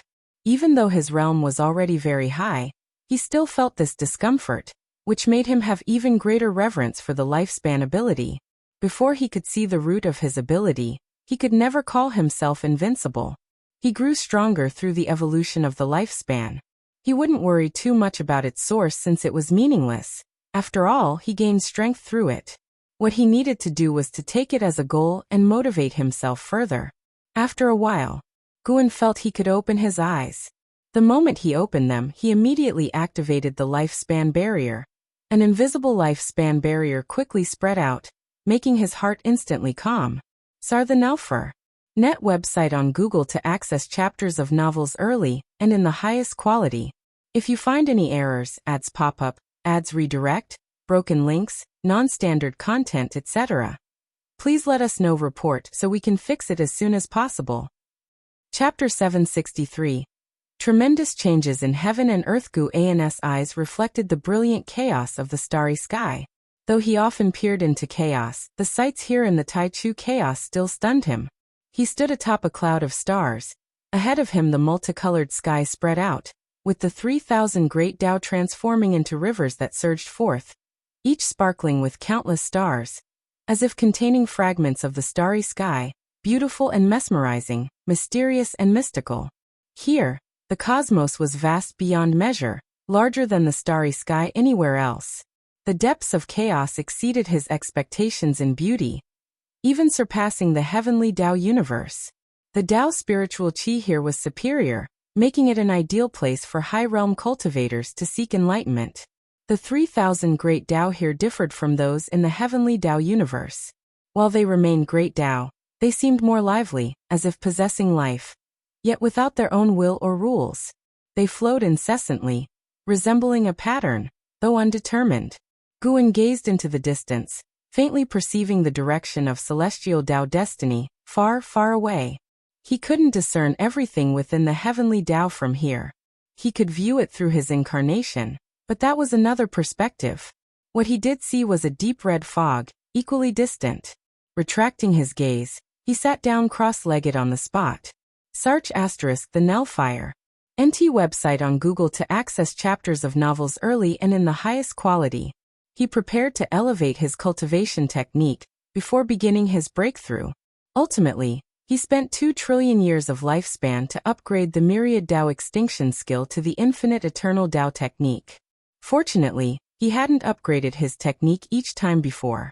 2 trillion years of lifespan during previous breakthroughs wouldn't have been a small amount. Now came the main event. Breaking through to the great realm. For the past dozens of years, he had anticipated the name and fortune of the next realm. He deliberately suppressed this expectation, knowing the joy upon attaining it would be greater the more he anticipated. Inside a dim cave room, the demon emperor sat cultivating.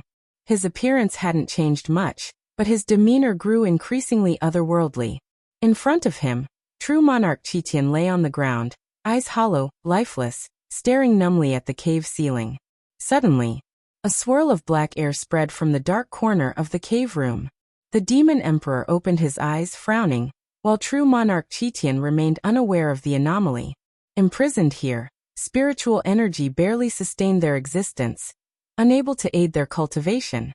Thus, true monarch Qitian had long despaired, unable to understand the purpose of the demon emperor's meditative enlightenment.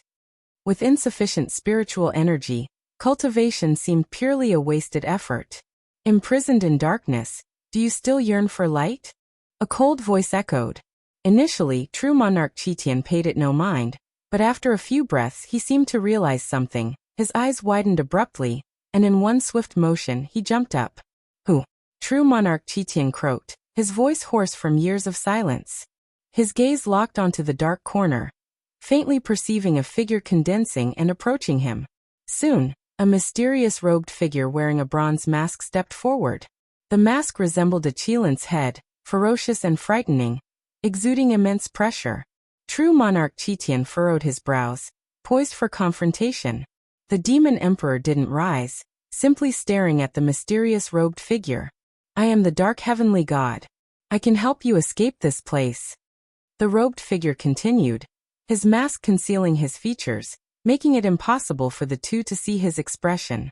Hearing these words, true monarch Qitian was ecstatic and quickly asked, You have no ties with the 9 major sects? After you were suppressed, the human world welcomed the dark god, who brings a new order. If you align yourselves with the dark fortune, I can save you, even lead you to realms beyond your imagination. The robed figure's words excited true monarch Qitian even more. He cared not for the dark god or light god. As long as the figure wasn't from the 9 major sects and could truly help him escape, he was willing. I join. I am willing. True monarch Qitian answered immediately, trembling in excitement. Journey to the west, great sage equaling heaven. He had forgotten them all. In the years without hope, he regretted rescuing the demon emperor. The demon emperor hadn't done him any favors. He merely admired the legends he heard in his youth.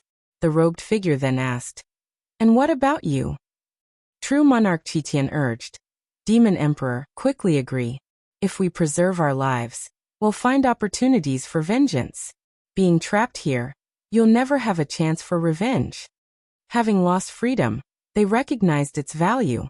Even if not absolute freedom, the ability to roam the heavens and earth was cherished. The demon emperor didn't react with joy or excitement like true monarch Qitian. He gazed at the robed figure expressionlessly and said, If what you say is true, the 9 major sects will eventually be annihilated by the dark god. We can escape then as well. If you possess the power to destroy the 9 major sects, why sneak in? Realizing the truth, true monarch Qitian felt uneasy. The robed figure, under their scrutiny, didn't respond.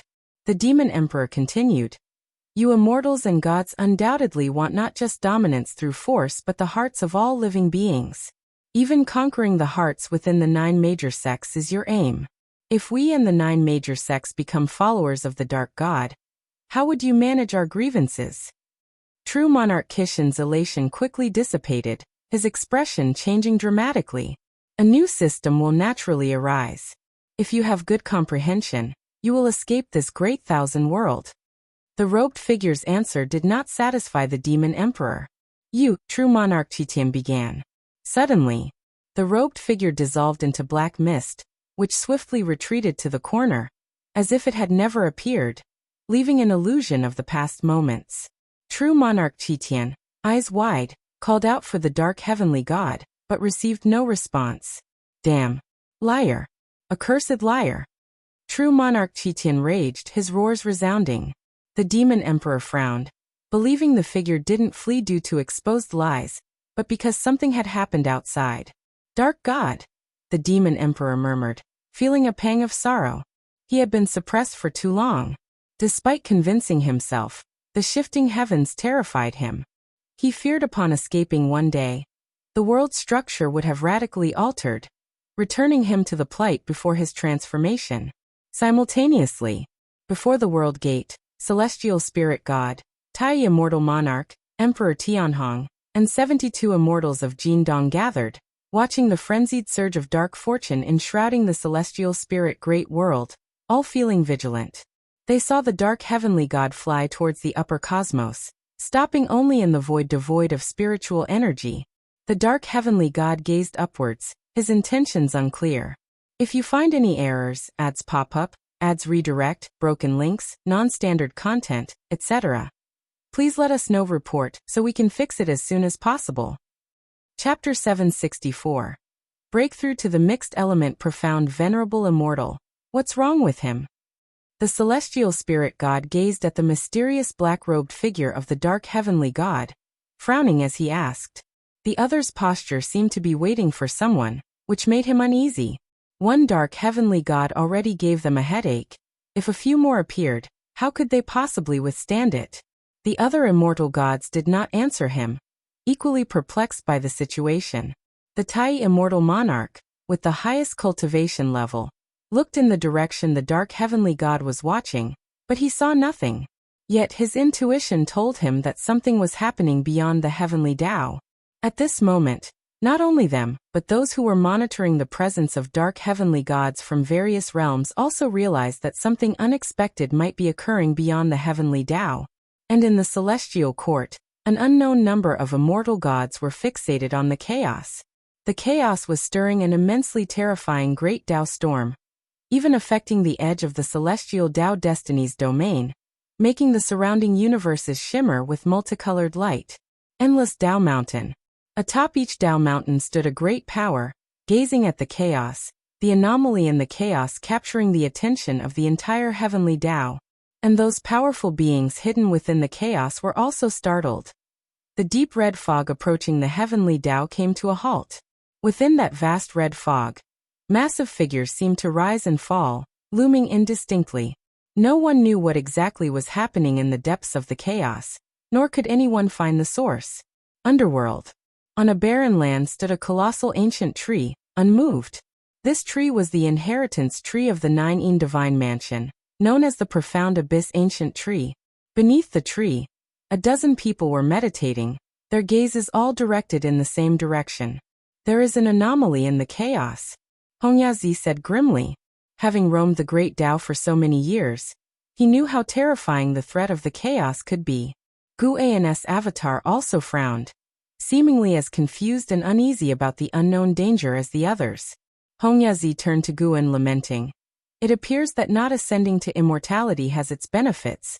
At least we don't have to face the threats from the chaos. Guan shook his head, chuckled, and said, difficulties cannot be measured by cultivation level. Different realms face different challenges. That's true. Just the Son of Heaven alone could crush our misty immortal court. Hongyazi sighed, and the surrounding cultivators began to joke about the misty immortal court. Hongyazi did not get angry, because he was the one who brought up the court's predicament, and the people around him were already good friends. Talking about the misty immortal court, their apprehensions dissipated. After all, the calamities of the chaos posed no threat to them. Although the celestial court was domineering, it never compromised in the face of the chaos threats, nor would it retreat, which was one of the reasons many beings aspired to the celestial court. This anomaly from the chaos persisted for 2 hours before everything returned to normal.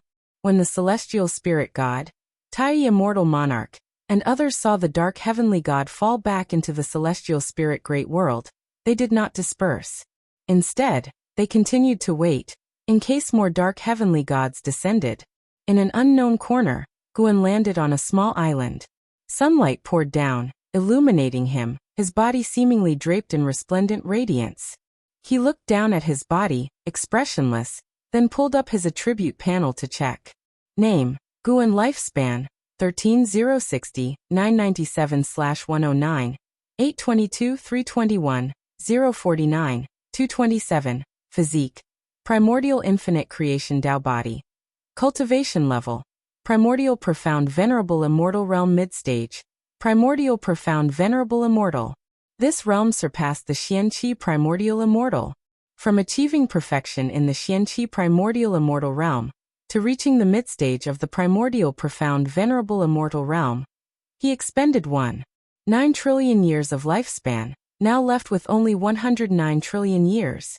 CTH novel, F. Iyer. Net website on Google to access chapters of novels early and in the highest quality. The results were remarkable. Guan now felt that the mana within his body was about to explode. If he wished, he could turn the 3,000 great worlds to dust in an instant. He could even disrupt the destiny of the heavenly Tao. This realm was incredibly powerful. Profound wisdom. What they spoke of as profound seemed to represent a power surpassing the primordial. Guan's primordial Tao fruit had already metamorphosed, beyond being measurable by mana. The primordial profound venerable immortal was terrifying. Even just the upheaval caused by breaking through was enough to throw the chaos into disorder, even attracting the attention of the heavenly Tao. During his breakthrough, Guan sensed many Xianqi primordial immortals spying on him, with several auras coming from the celestial court. After successfully breaking through, Guan could encompass the entire heavenly Tao within his gaze. To all living beings, the boundless heavenly Tao appeared so trivial and insignificant to him now. The extreme power gave birth to an uncontrollable sense of supremacy within him. The so-called venerable immortal, sovereign over all things, standing above all immortals. Guan sat down to meditate, facing the sea, as the sea breeze blew his black hair. His gaze fell upon the celestial vault, traversing countless universes to lock onto that deep red fog. The deep red fog approaching the heavenly Tao was no longer mysterious to him. He suddenly felt an urge to unleash his might and fully assert his newfound pride. He decided to meditate for a few days, and then venture into the deep red fog. After reaching the primordial profound venerable realm, the celestial court could no longer pressure Guan. Even the ethereal celestial emperor might be stronger than him, or some celestial Tao venerables might have reached such a realm, but he was not afraid. No realm had ever given Guan such enlightenment, seeing through all things, possessing the great divine power to destroy everything, making it impossible for him to convince himself that he was still weak. Thorough and genuine strength could pivot any Tao heart. Guan was striving hard to restrain this change in mentality. He withdrew his gaze, looking toward the end of the sea horizon, lost in thought. The sea wind fluttered his black robe and swept his hair strands. He didn't blink, his gaze was as serene as the vast ocean ahead. The sun gradually set, the twilight glow swept across Guan's face, and his expression remained unchanged from beginning to end. Sunset and moonrise. Days passed by. Gradually, silver lines appeared on Guan's left shoulder, intertwining and ultimately forming a white bird resembling an eagle. This bird had long feathers at the end of its tail. The feathers on the top of its head extended backward, displaying a faint multicolored hue. This white bird's pupils were gold and red. Although its size was not considerable, its figure appeared majestic, like a divine bird reborn into the world. This bird was the profound venerable spirit that Guan had condensed. It was a great divine power created by this realm, equivalent to an avatar. However, this avatar contained the same cultivation level as the primordial profound venerable immortal body, without independent consciousness, allowing its master to multitask with infinite wonders. The body could even revive endlessly through the profound venerable spirit. The profound venerable spirit could create worlds, act as the rules of heaven and earth, refine treasures, cultivate, all of which would benefit the main body. Even if Guan did not cultivate, as long as it cultivated, his cultivation level would continue to grow. And the profound venerable spirit was immortal. If destroyed, the main body needed only a thought to resurrect it. Both the body and the spirit could infinitely revive each other, supremely domineering. This truly paved the path to immortality. This made Guan think of the Tsangtian of the heavenly Tao. He suspected that the heavenly Tao was indeed created by an immensely strong entity, and the so-called Tsangtian was the manifestation of that entity's profound venerable spirit. From now on, you shall be called Wusher Divine Sparrow. Guan murmured, speaking to himself. If you find any errors, ads pop up, ads redirect, broken links, non-standard content, etc., please let us know. Report so we can fix it as soon as possible. Chapter 765. Heaven Suppressing Endless Tower. Emperor Bone profound venerable in the chaos void. A swirling expanse of deep red mist billowed, reducing the meteors along its path to mere specks of dust. In the depths of the red mist, lightning weaved together. This place seemed to be the end of the abyss, with demonic shadows emerging incessantly and eerie illusions appearing. creating a bewildering and shocking scene. A magnificent colossal black tower stood in the heart of the mist. On closer inspection, it was a series of four-cornered palaces stacked atop each other. Each roof harbored terrifying entities, some resembling demons, some human-like, and others indescribable, shrouded in obscurity. The interior of the black tower was a bright hall, the ground glittering like a galaxy. Massive stone pillars carved with mysterious patterns stood in a disorderly arrangement, resembling pillars supporting the sky, immovable. A white bird suddenly flew into the hall, its long tail feathers longer than its body, with its head faintly radiating a seven-colored halo, appearing majestic and brimming with celestial energy. Boom! A terrifying figure descended from the sky, towering 10,000 feet, entirely pitch black, its human-like form adorned with long, flowing hair that transformed into writhing serpents, flicking their tongues. His eyes were blood-red, exuding a fierce light, as an overwhelming aura erupted. Roar! A deafening roar resounded, shaking the heavens and the earth. This terrifying demon, towering 10,000 feet, appeared like a divine mountain before the white bird within the hall. The white bird stopped and suddenly transformed into a silver-glowing figure. It was Guan. Guan was utilizing the great Tao formless body to isolate causal investigations and control his own aura. He looked at the towering 10,000-foot demon ahead, needing no lifespan detection to see through its origins. Chaos Evil Demon, Great Anger Evil, Miaojin Daoyuo Immortal Realm Cultivation.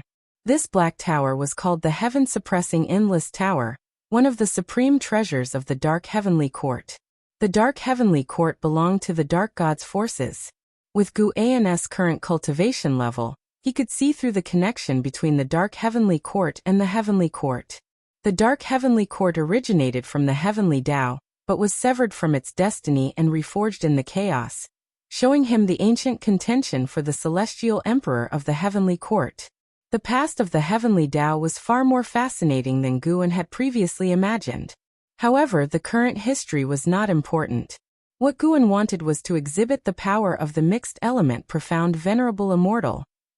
The beings within the heaven-suppressing endless tower were connected to the tower's destiny, much like immortal gods, able to avoid true death through this connection.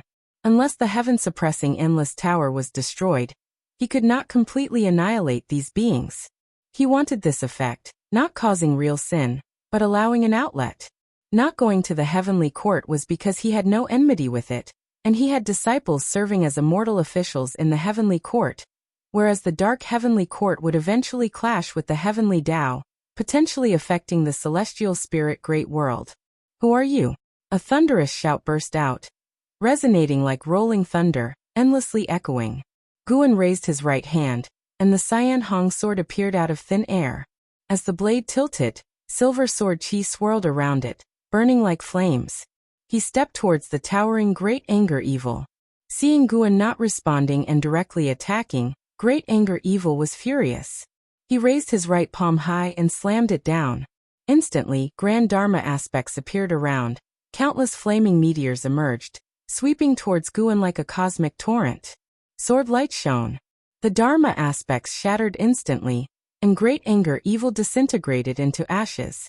Guan stepped forward, each step flashing a distance, swift like Jing Hong. Numerous Chaos Evil demons descended to block the path ahead. Looking around, they were countless, covering the hall's end, and the patterns on the stone pillars came to life, manifesting terrifying figures. Guan did not stop, wielding the Cyan Hong sword, sweeping forward. Arrogant! How dare you break into the dark heavenly court, courting death? Stop him! Is he an immortal god from the heavenly Tao heavenly court? Voices filled with shock and anger echoed, but unfortunately, they received no response. They could only watch their companions turn to ash one after another. As the invincible silver sword light approached, Guan used the simplest sword techniques, but with absolute speed and power that none could resist. Even entities of the Tao Extreme Daoyuo Immortal Realm in Darkness couldn't withstand a single strike from him. These dark beings and chaos evil demons relied on the dark heavenly court's destiny, not truly dying. Though it didn't grant Guan lifespan, he reveled in the slaughter, venting the wrath brought by his immense power. S.E. The novel, Fire. NT website on Google to access chapters of novels early and in the highest quality.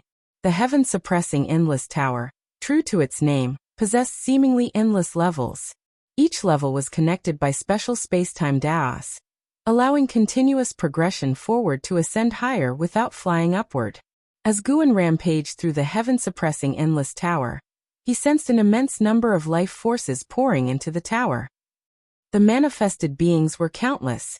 Even after a short battle, millions of enemies had appeared ahead. Though Guan displayed formidable power, the beings of the dark heavenly court were fearless. Their immortality gave them the courage to face even the strongest foes. Sword light pressed forward relentlessly, reducing everything to ash.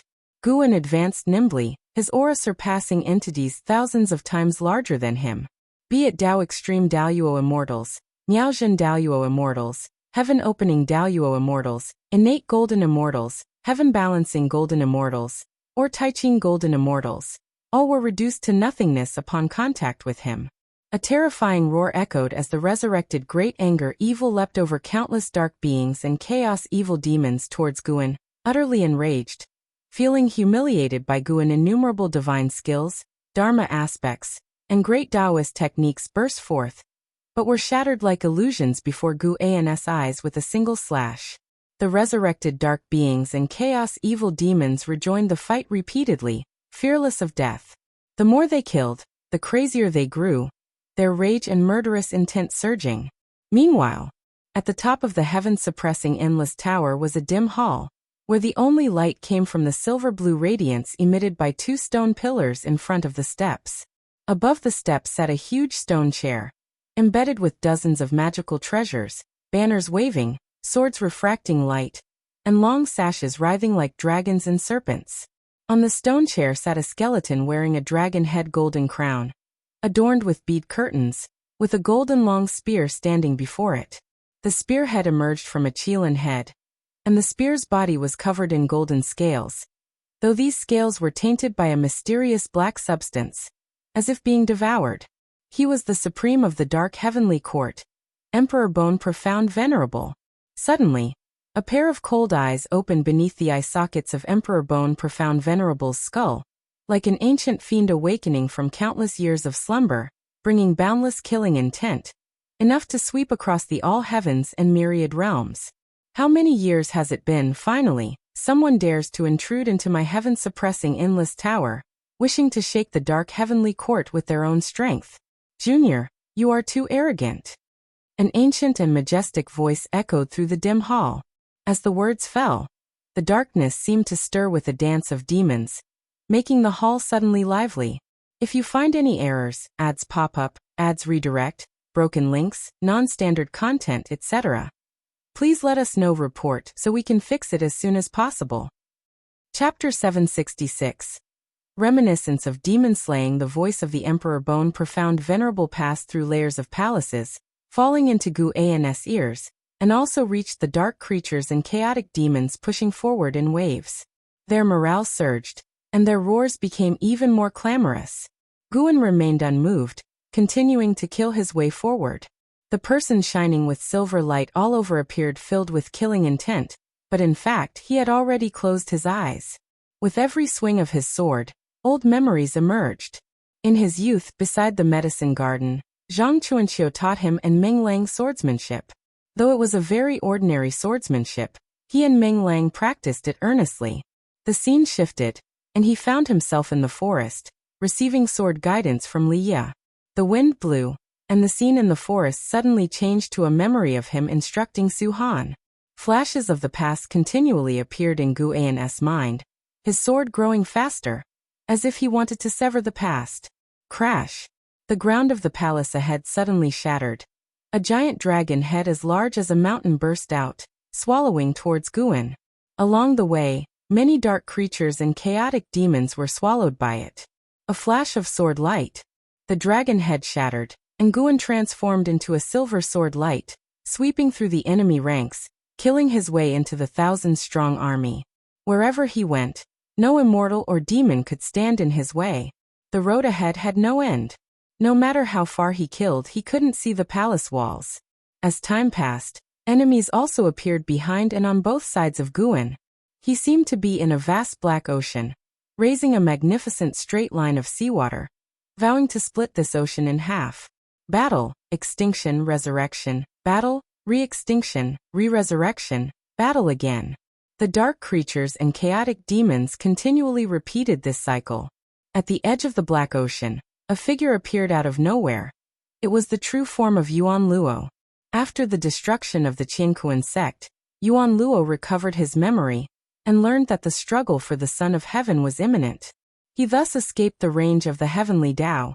Recently he returned to the dark heavenly court, his true form a Chaos Grudge Luo, which allowed him to easily join the dark heavenly court. He planned to make a comeback during the descent of the dark heavenly court upon the heavenly Tao, sweeping across the celestial spirit great world. The Chaos Grudge Luo had once brought disaster to the 3,000 great worlds, but his true form within the dark heavenly court counted as nothing. In this heaven-suppressing endless tower, he appeared insignificant. How is this possible? Yuan Luo's eyes widened in horror as he looked towards the distant silver sword light. He had lived for countless years, yet this was the first time he had witnessed such a scene. This was the heaven-suppressing endless tower of the dark heavenly court. In all his years he had neither seen nor heard of anyone daring to breach it alone. He couldn't see the true form of the other person clearly. The more he couldn't see, the more uneasy he felt. The opponent gave him a sense of resolute determination. He gritted his teeth and immediately charged forward. Crossing the vast black ocean, a silver sword light illuminated his face, causing him to widen his eyes, reflecting the image of a sword in them. Boom! With a single sword strike, thousands of demons were obliterated without the slightest ability to resist. Guan didn't look back, nor did he deviate in direction, continuing straight ahead. Though it seemed like he was on the same level, he was actually rapidly ascending the heaven-suppressing endless tower. From the outside, the bottom of the heaven-suppressing endless tower shone with sword light. This sword light flashed and quickly ascended to a higher level. At a glance, the sword light seemed to spiral around the heaven-suppressing endless tower, rapidly charging upward. The dark clouds surrounding the heaven-suppressing endless tower surged violently. Tao spiritual chi flowed, lightning intertwined, reflecting the colorful Tao light of the Tao world continuously changing, highlighting the tense atmosphere inside the tower. At the top palace of the heaven-suppressing endless tower, the Emperor Bone Profound Venerable slowly stood up. Though he was a skeleton, he exuded an overpowering, sovereign aura. One figure after another appeared out of nowhere before the Emperor Bone Profound Venerable, all with an aura surpassing even the Tao Extreme Daoyuo Immortal. A total of 9, all Xianqi Primordial Immortals. Lord, the opponent is a Primordial Profound Venerable Immortal. Do you know which Celestial Tao Venerable he is? Among the Celestial Tao Venerables who could be Primordial Profound Venerable Immortals, there are only a few, no need to guess. Anyway, they are already our enemies. Could the opponent be coming because of the recent chaos anomalies? Search * the novel Fire. Net website on Google to access chapters of novels early and in the highest quality possible. The Celestial Court might think that we caused the anomalies. In my opinion, the Celestial Court may want to take advantage while we are unprepared. The 9 Xianqi Primordial Immortals discussed, their tones full of hostility towards the Celestial Court. The Emperor Bone Profound Venerable calmly said, if it were those few Celestial Tao Venerables, they wouldn't hide their true form. Moreover, there is no Celestial Tao destiny on this person. He only comes from the heavenly Tao. Upon hearing this, the 9 Xianqi Primordial Immortals quieted down, each lost in thought. Just then, the dim palace began to tremble slightly, signaling that Guan was getting closer. Let's go, we should also meet him and try to force out his divine skills. A Xianqi Primordial Immortal spoke, his figure burly, with 3 heads and 6 arms, a pair of massive wings on his back that covered the sky when spread. As his voice fell, all 9 Xianqi Primordial Immortals disappeared on the spot along with him. The Emperor Bone Profound Venerable stood before his throne, watching quietly, the eyes within his eye sockets growing colder, reflecting Guan's invincible figure. The support speed of the Xianqi Primordial Immortals was extremely fast. In almost an instant, the 9 Xianqi primordial immortals appeared above Guan's head. They formed a formation with such speed that other dark creatures and chaotic demons had no time to react. A black light pillar entwined with lightning descended from the sky, crushing Guan. As soon as the black light pillar engulfed Guan, he slashed out with a sword, unaffected in speed. Instead, the 9 Xianqi primordial immortals were hurled away, showing expressions of disbelief. They knew they were no match for a primordial profound venerable immortal, but for the opponent to cut through their combined formation with just a casual sword strike, without even using divine skills, was too absurd. Audacious. A Xianqi primordial immortal descended from the sky, crushing hundreds of chaotic demons, wielding a black blade. With a slash, carrying the terrifying power of cause and effect, the space in front of Guan suddenly shifted, and illusions of myriad worlds rushed towards him. In an instant, countless demons surged from these worlds, all formed from the power of the great Tao, each emitting a presence surpassing that of a golden immortal. Guan remained unaffected, his figure lunging forward, Cyan Hong's sword slashing ahead, cleaving billions of demons, and worlds shattered before him like dazzling fireworks. The Xianqi primordial immortal widened his eyes, yet before he could speak, Guan flashed before him, slicing him in half, and immediately, the two halves disintegrated into flying ash. In front of Guan, he was no different from the other dark creatures and chaotic demons. The other 8 Xianqi primordial immortals attacked one after another, but all fell to Guan's single strike. Guan's thoughts were still immersed in memories. This battle was both an outlet for his powerful impulses, and a way for him to cultivate his heart. The swelling of his Tao heart made him feel it was not a good sign. He needed to wake up. If you find any errors, ads pop up, ads redirect, broken links, non-standard content, etc., please let us know. Report so we can fix it as soon as possible. Chapter 767. The calm Guan Yuan Luo could no longer remember how many times he had died. Each time he resurrected, he would throw himself into the battle once again, only to die again. Within the heaven-suppressing endless tower, every being was fighting desperately.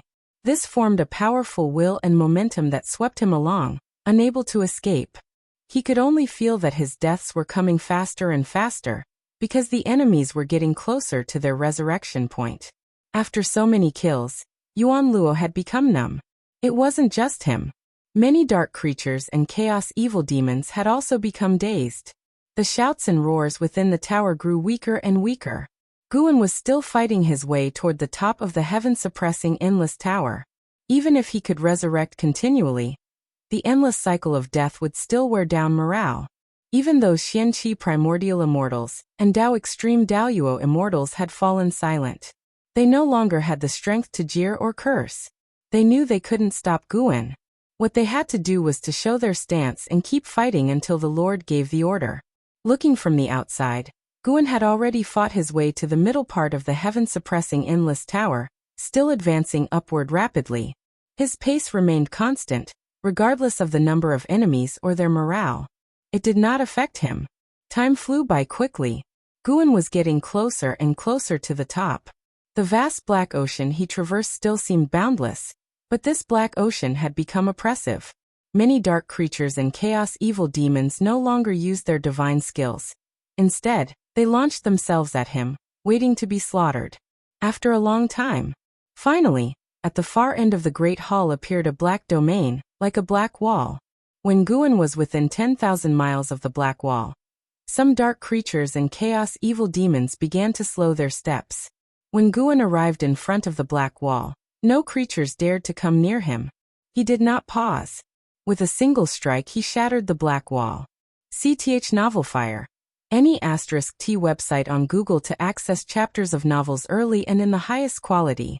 All the dark creatures and chaos evil demons stopped, staring blankly at Guan's back. As the black wall shattered, a dim great hall appeared in front.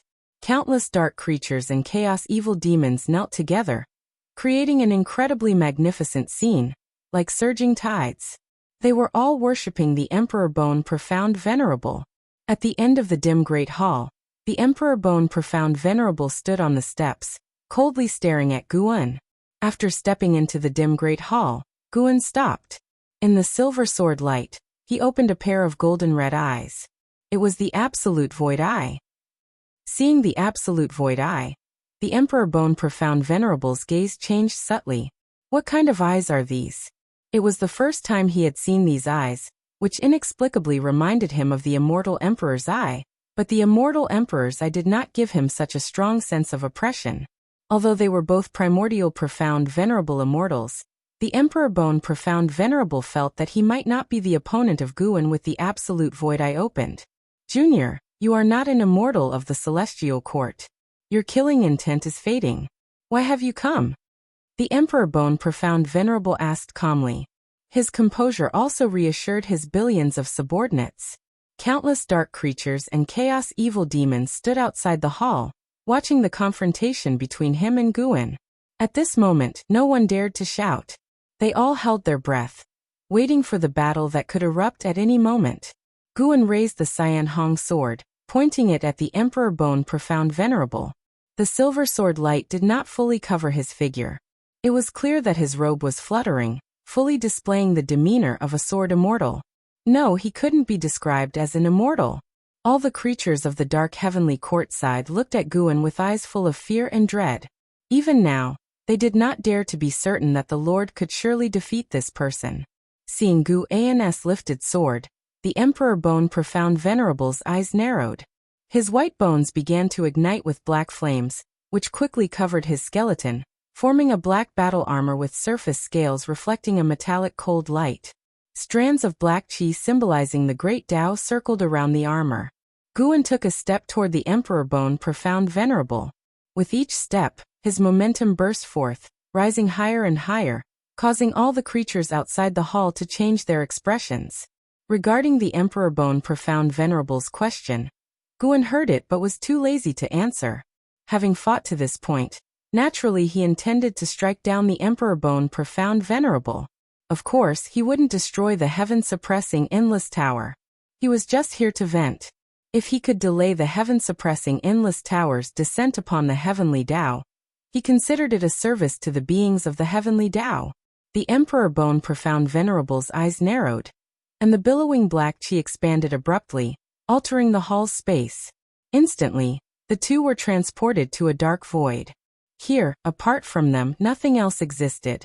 The black chi on the Emperor Bone Profound Venerable rapidly condensed into a long halberd.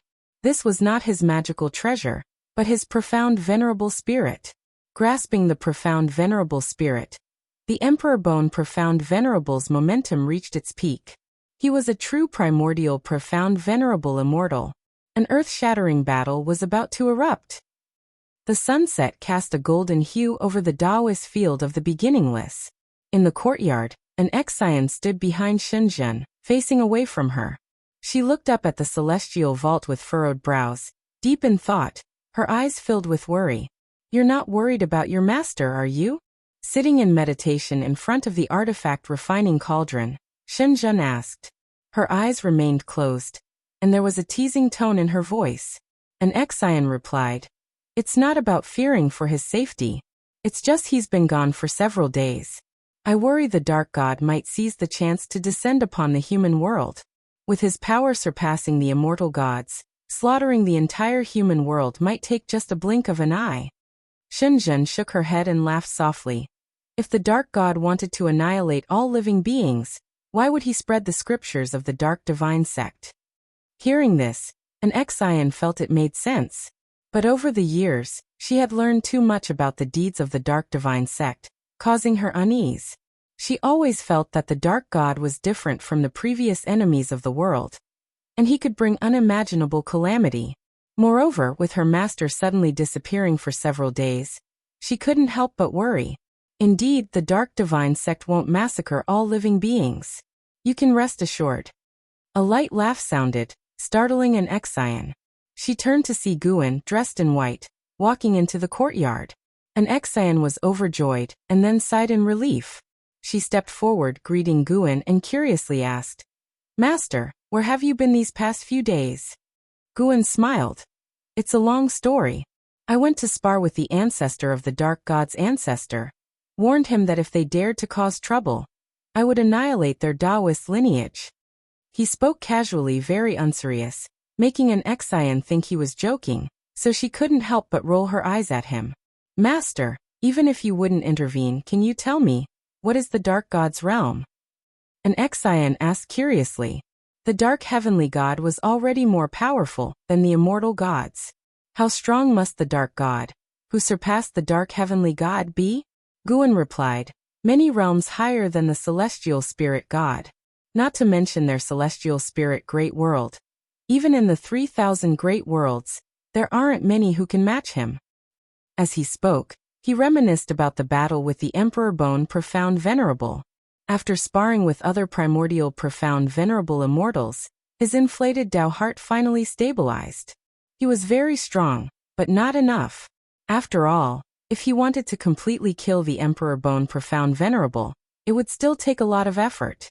If you find any errors, ads pop up, ads redirect, broken links, non-standard content, etc., please let us know. Report so we can fix it as soon as possible. Chapter 768. In the battle with Emperor Bone Profound Venerable, it seemed like Guan had won, but the Emperor Bone Profound Venerable had countless ways to escape. If it were a life and death struggle and the enemy escaped, how could it be considered a victory? Moreover, the heaven-suppressing Endless Tower was only a part of the Dark Heavenly Court, the elite force dispatched by the Dark Heavenly Court to the Heavenly Tao. Destroying the heaven-suppressing Endless Tower did not mean destroying the Dark Heavenly Court. It could only result in greater enmity. Recalling the previous battle, Guan grew increasingly vigilant. He realized he had been too careless. Relying on the great Tao formless body and his own strength, he had rashly infiltrated the enemy's stronghold. This time it was satisfying, but he shouldn't do it again in the future. Guan warned himself thus. An Xian asked a few more questions about the Dark God. Only after she was completely reassured did she leave. Guan did not return to the house, but sat on a bench in the courtyard. He raised his right hand, and the Wuxia Divine Sparrow appeared at his fingertips. Shenzhen turned his head to look at him, just in time to see him admiring the Wuxia Divine Sparrow. What kind of bird is this? It's so handsome. Shenzhen couldn't help but ask. Guan threw the Wuxia Divine Sparrow towards her and introduced. From now on, call it the Wuxia Divine Sparrow. It's a kind of strange bird I found outside. He concealed the origins of the Wuxia Divine Sparrow. It wasn't due to any specific intention, he simply found it amusing. Shenzhen caught the Wuxia Divine Sparrow, which tilted its head and started to nuzzle her face, making her love it even more. Sarthana Fire. At website on Google to access chapters of novels early and in the highest quality. After playing with it for a while, she couldn't help but start touching it. She held the Wuxia Divine Sparrow and began to examine it, even prying open its legs. Guan, is it a male or a female? Shenzhen's question made the corner of Gu An's mouth twitch. He quickly said, this is a spirit bird, born of the creation of heaven and earth, without distinction of male or female. Don't be too disrespectful to it. Guan felt very uncomfortable seeing her reach under the Wuxia Divine Sparrow. Spirit bird. Shenzhen responded, continuing to fiddle with the Wuxia Divine Sparrow. As night gradually fell, the Taoist field of the beginningless remained calm, and the nine-spirit continent looked the same as always, with spots of starlight appearing under the night sky. Those were the lights of human settlements within the cities, and the majestic world gate stood unmoving, as if aiming to pierce the outer heaven. Compared to it, all things seemed insignificant. The nine-spirit continent, and indeed the entire world, seemed very peaceful that night. No one knew that the world's mightiest being had just ascended to a higher level, gaining the power to overturn everything. In the chaos void, deep red fog was surging, and the heaven-suppressing endless tower inside showed no signs of change. In the dim palace at the top, the Emperor Bone Profound Venerable sat on the throne as a skeleton, eyes icy cold. 9 Xianqi primordial immortals stood in a row, their faces extremely grim. Although Guan had left, the scenes of the previous battle constantly replayed in their minds, weighing heavily on their hearts. Their greatest pride was shattered by the Lord's humiliating defeat, leaving them disoriented. Was this journey to the heavenly Tao truly destined for success? Would it be a one-way trip with no return? The Emperor Bone Profound Venerable was equally disturbed, his mind occupied by Gu An's piercing eyes. Shrouded by those eyes, all of the Emperor Bone Profound Venerable's divine skills seemed insignificant. It had been a complete and utter defeat, with no chance of victory. Was it an illusion, or did the opponent truly have the power to annihilate him? Moreover, could his opponent possibly extinguish the dark fortune of the dark heavenly court? This thought made him increasingly uneasy. The palace was utterly silent, oppressively so. For a long time, one of the Xianqi primordial immortals could not help but ask, "Lord, do we still proceed to the heavenly Tao?" The Emperor Bone Profound Venerable replied, "The other party should have no connection with the celestial court. Our hatred with the celestial court is irreconcilable, and he couldn't have shown mercy. Perhaps he came because of other matters, possibly due to some dark heavenly god offending him. In any case, the journey to the heavenly Tao cannot be halted, but we can slow our pace. I will discuss this with His Majesty." Hearing this, the Xianqi primordial immortals all breathed a sigh of relief. Though they were immortal, they felt genuinely threatened by Guan. They didn't want to gamble with their lives. A more cautious approach was naturally preferable. "You all should go and rest for now," the Emperor Bone Profound Venerable ordered, and the 9 Xianqi primordial immortals immediately saluted, and then vanished from sight. After they left, the Emperor Bone Profound Venerable coughed a few times, raised a skeletal hand to clutch his chest, and muttered to himself, "What kind of palm technique is that, so domineering?" No one could answer him, and he didn't want to know the answer. After a while, he too disappeared from the throne. The battle between Guan and Emperor Bone Profound Venerable did not affect the destiny of the Great Thousand World, as the heaven-suppressing Endless Tower had not yet dissipated. The Dark God immediately stood within the void of the Great Tao, overlooking the celestial spirit Great World, while other dark heavenly gods in the Great Thousand World continued to preach and enlighten immortals. Not to mention other Great Thousand Worlds, the number of dark beings in the celestial spirit Great World continued to increase, all tainted by the dark fortune. The dark divine sect's influence was growing steadily. 3,000 years later, the dark divine sect had become a formidable major sect in the human world, with a dark being count exceeding 10 million, evolving into a colossal force. The various sects of the world began to put aside their grudges to unite against the dark divine sect. Wushiji disciples also emerged to save those suffering beings. Once infused with the dark heavenly court's fortune, beings would become violent, and their inner desires would be infinitely magnified. Hence, dark beings committed countless atrocities, and the dark heavenly gods did not see this as a bad thing. Prolonged savagery would plunge the human world into despair, and in the depths of despair, it was easier to fall into darkness. On this day, just past noon, Guan, clad in blue, walked along a mountain ridge with the Wusher divine sparrow perched on his right shoulder. The blood prison great saint followed behind, glaring indignantly at the Wusher divine sparrow. Although this foul bird couldn't speak, it made him feel his status was threatened. "If you have something to say, say it. Why do you keep following me?" Guan asked without looking back. After years of cultivating his mind, he had returned to his pre-breakthrough state, becoming exceptionally calm. The blood prison great saint quickly replied, "Nothing, I just wanted to see if you need me for anything. You can command me anytime." "Then I order you not to follow me now," Guan said casually, causing the blood prison great saint to halt immediately, looking at Guan with an embarrassed expression. He truly felt out of favor.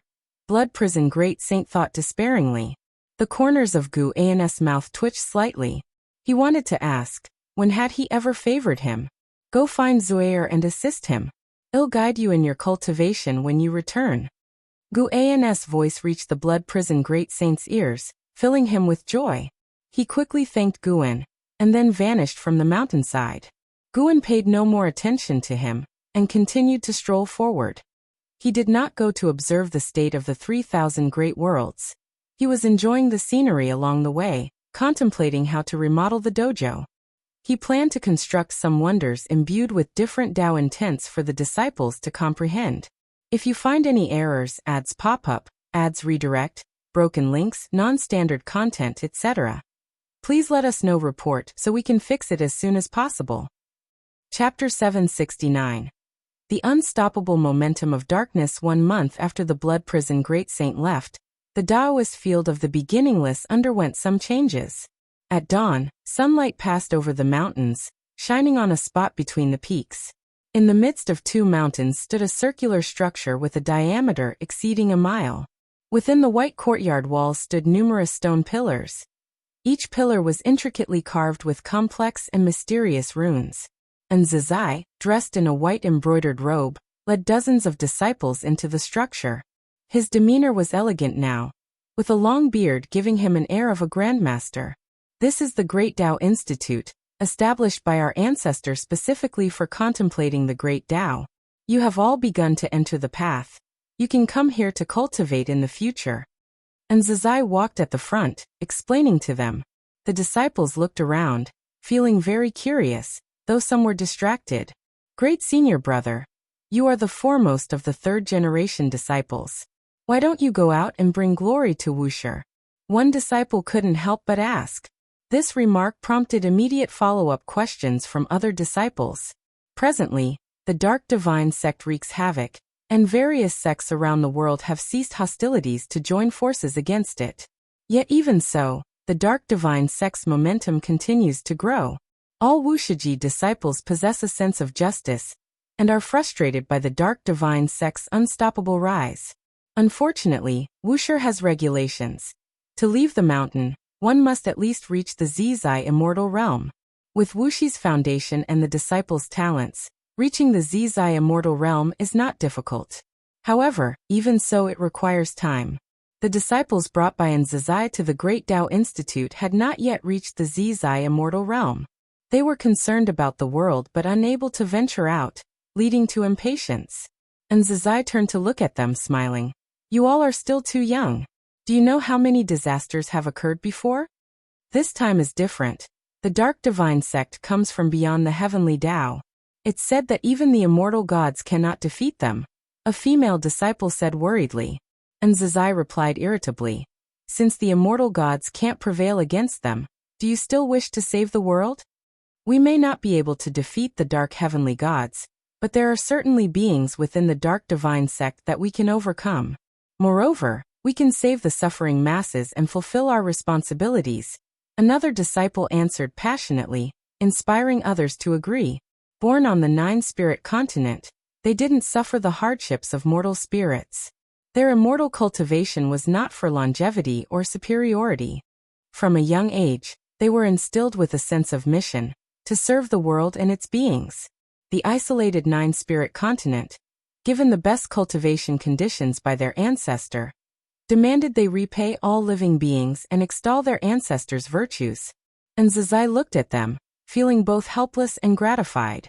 Though these disciples were overestimating their capabilities, at least they hadn't deviated from Wushi's expectations. And Zizai himself had endured hardships to reach this day. Having ventured out for training, he comprehended the nature of disciples from other sections. Those with ideals benefiting all living beings were rare. I have my responsibilities. I won't go out, and you shouldn't think of leaving prematurely either. And Zizai stated firmly, his tone allowing no dissent. A powerful aura erupted, changing the complexion of all disciples. In their memory, and Zizai always maintained a gentle demeanor, a reason they dared to voice such concerns. But facing his true aura now, they realized his authority in Wusher wasn't solely due to seniority. The Great Tao Institute fell into silence. At that moment, a sound of something piercing the air came from afar. The group instinctively turned, seeing a streak of cyan light fly past. And Zizai frowned, recognizing the figure within the cyan light. It was Celestial Cyan and her disciple, Shangguan Xiener, who was severely injured and held by Celestial Cyan. Not just in Zizai, the other disciples saw this too, whispering and speculating whether Shangguan Xiener was wounded by the Dark Divine sect. CTH Nafire. Et website on Google to access chapters of novels early and in the highest quality. Enough, start your enlightenment. And Zizai redirected their attention elsewhere. Celestial Cyan, holding Shangguan Xiener, arrived at Guan's courtyard. At this moment Guan was reading. Master, Sienna was injured by people from the Dark Divine sect. Her cultivation level is dissipating, and I cannot avert this damage. Celestial Cyan said urgently after landing beside Guan, then squatted down to place Shangguan Sienna on the ground. Guan, lying on a rocking chair, glanced at Shangguan Sienna. The girl had her eyes tightly shut, her face pale, and her tightly furrowed brows twitching as if in a nightmare. I told you to act within your limits. She's entangled by a powerful power of cause and effect. Even a Taiching Golden Immortal could hardly save her. Guan shook his head, causing Celestial Cyan to become even more anxious. If a Taiching Golden Immortal can't do it, surely you can, Celestial Cyan quickly said, kneeling as she spoke. Shangguan Sienna was her first and most beloved disciple. She couldn't bear to see her pupil lose her cultivation. Guan cast Celestial Cyan a glance, waved his hand casually, and said, "It's done." His sleeve brushed past Shangguan Sienna's face, leaving nothing behind, but her furrowed brows instantly relaxed. Celestial Cyan was momentarily stunned, immediately checking Shangguan Sienna's body. Soon, she discovered that the dark power within Shangguan Sienna had vanished. She was overjoyed, instantly hugging Guan, and began to thank him. "Your disciple is right here. Have some decency, move aside quickly," Guan said helplessly. Celestial Cyan and Tianbai had always liked clinging to him. Even after millions of years, they couldn't change this habit. Celestial Cyan took the opportunity to snuggle against Guan for a while before letting go with a smile, and then left with the soon-to-awaken Shangguan Sienna in her arms. Guan adjusted his position and continued reading. "You're clearly enjoying it, yet you pretend otherwise." Shenzhen's voice came, but Guan ignored her. Not hearing a response, Shenzhen opened her eyes, turned to Guan and asked, "I saw the dark god hiding in the darkness, his flames reflecting our celestial spirit great world. How do you plan to deal with him in the future?" Guan said he wouldn't care, but Shenzhen didn't believe it. To her, Guan was waiting for the right moment. Though the dark god terrified her, making him seem unbeatable, Shenzhen believed that as long as Guan acted, the dark god would definitely perish. How to deal with him? Naturally, by giving my all. If he's so powerful and I slack off, he'll be killed. What then? Guan replied, causing Shenzhen to roll her eyes. Hearing this, Shenzhen was completely at ease. She even began to feel pity for the dark god. The dark god hadn't invaded yet, probably waiting for the dark heavenly gods to probe the celestial spirit great world. Unfortunately, no matter how he calculated, he couldn't fathom Guan's true strength. When the dark god faces Guan, despair will surely follow. Why such a powerful being hides within this world, not seeking conquest, fame or profit, and isolated on a continent, is simply inconceivable. If you find any errors, ads pop up, ads redirect, broken links, non-standard content, etc., please let us know report so we can fix it as soon as possible. Chapter 770. Summoning the Dark God amidst the void. A gigantic golden disk was advancing, and upon it, 100,000 heavenly soldiers sat meditating and cultivating. Zhang Buku opened his eyes, gazing towards the mysterious and beautiful end of the void. His thoughts drifted as he reminisced about the previous great battle. As the struggle for the Son of Heaven grew increasingly fierce, this celestial army had already experienced no fewer than 100 great battles. However, that last battle left him in awe. Since joining the celestial court, he couldn't help but feel a sense of disdain for the 3,000 great worlds because many powerful realms existed beyond them. He had never imagined that a great thousand world could nurture an existence that even immortal gods couldn't subdue. Recalling how the celestial calming god was forcefully suppressed with the entire celestial army being helpless, he felt that his path was still long. He couldn't help but think of the supporting Tao sword Venerable from the celestial spirit great world. Could that sword Venerable also possess the ability to surpass the celestial gods? Still thinking about the previous battle? Such great thousand worlds are rare. If it weren't for the struggle for the Son of Heaven, they wouldn't have surfaced to meddle in cause and effect. Suyu, sitting beside Zhang Buku, spoke up. He didn't seem surprised by the previous battle. Zhang Buku glanced at him and asked, "By now, the struggle for the Son of Heaven has fully erupted, and you still won't reveal your origins?" Smiling, Suyu replied. If you are still alive after the struggle for the Son of Heaven ends, I will tell you. Could it be that you are also a son of heaven? Zhang Buku sneered. Suyu retorted with annoyance. Some things should not be said carelessly. Songtian above might just bestow celestial punishment upon you. Instinctively, Zhang Buku raised his eyes. Although he didn't show fear, his sudden silence clearly reflected his apprehension towards Songtian. Looking ahead, Suyu continued. This struggle for the Son of Heaven is more chaotic than I anticipated. I have a feeling that a great upheaval will occur later. What kind of upheaval? You'll understand in due course. What is certain is that the first decisive battle of the struggle for the Son of Heaven will arrive soon. Su Yu's expression rarefied, revealing a look of dread in his eyes, which made Zhang Buku even more curious about what would happen next. Since becoming a heavenly soldier, Zhang Buku had experienced death many times and always revived, making him increasingly fearless, merely admiring the enemy's might. The struggle for the Son of Heaven was already intense enough, and yet the first decisive battle had not occurred. Both worried and excited about the future, Zhang Buku eagerly anticipated the upcoming earth-shattering battles. Time flew by swiftly, and 1,000,000 years passed in the blink of an eye. The celestial spirit Great World had been mostly shrouded by the dark divine sect.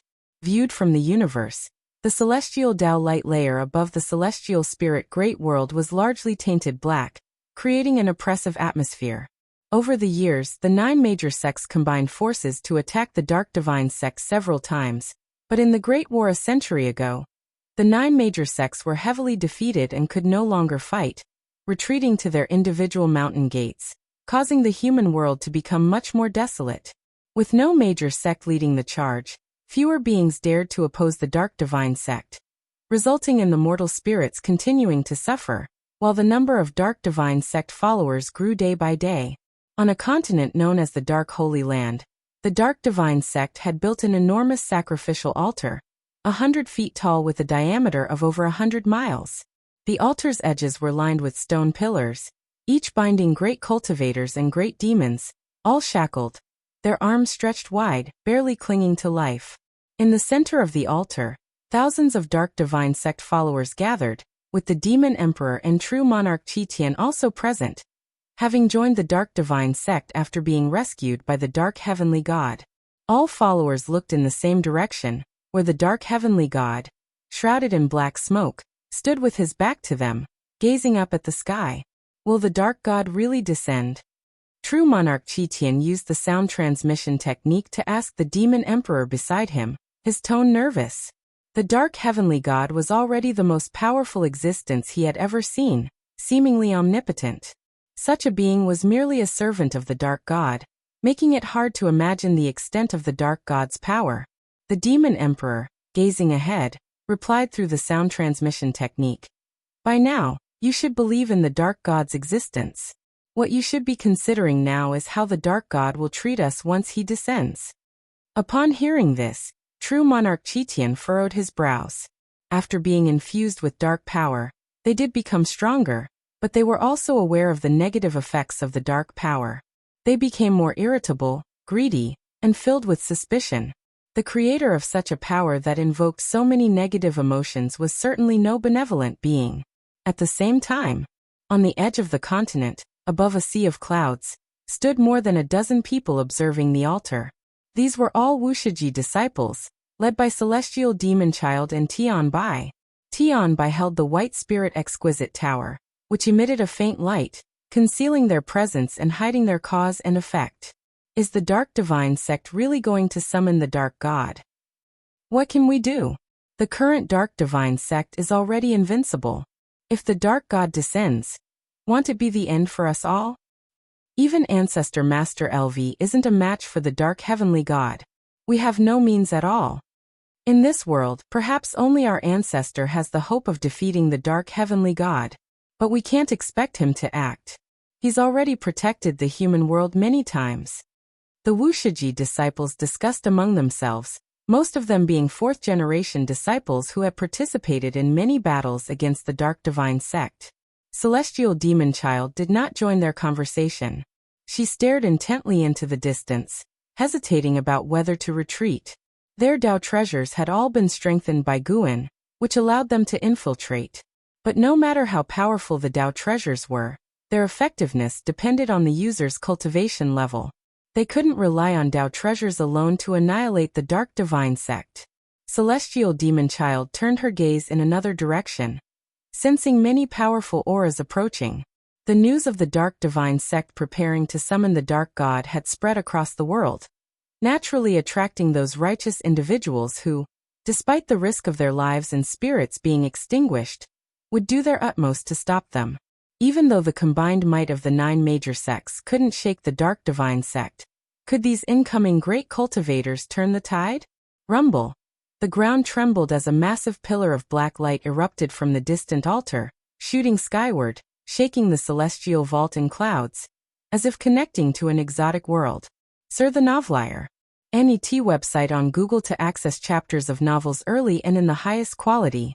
Seeing this, the Wushiji disciples grew more agitated, repeatedly asking Celestial Demon Child if they should act. They knew it would be nearly impossible to combat the Dark Divine Sect, but those who dared to come had long put life and death aside. Witnessing the Dark Divine Sect attempting to summon the Dark God, they could no longer hold back. What's the rush? Celestial Demon Child shouted sternly, causing the disciples to fall silent in fright. A sword light streaked across the celestial vault above them, disappearing into the depths of the continent in the blink of an eye. It's him! Celestial Demon Child raised an eyebrow, suddenly understanding why Guan valued him so highly. Even from afar, where she stood, she could see that despite being alone, he dared to face challenges head-on. The figure within that sword light was none other than the foremost sword cultivator of this world, Li Ya. If you find any errors, ads pop up, ads redirect, broken links, non-standard content, etc., please let us know. Report so we can fix it as soon as possible.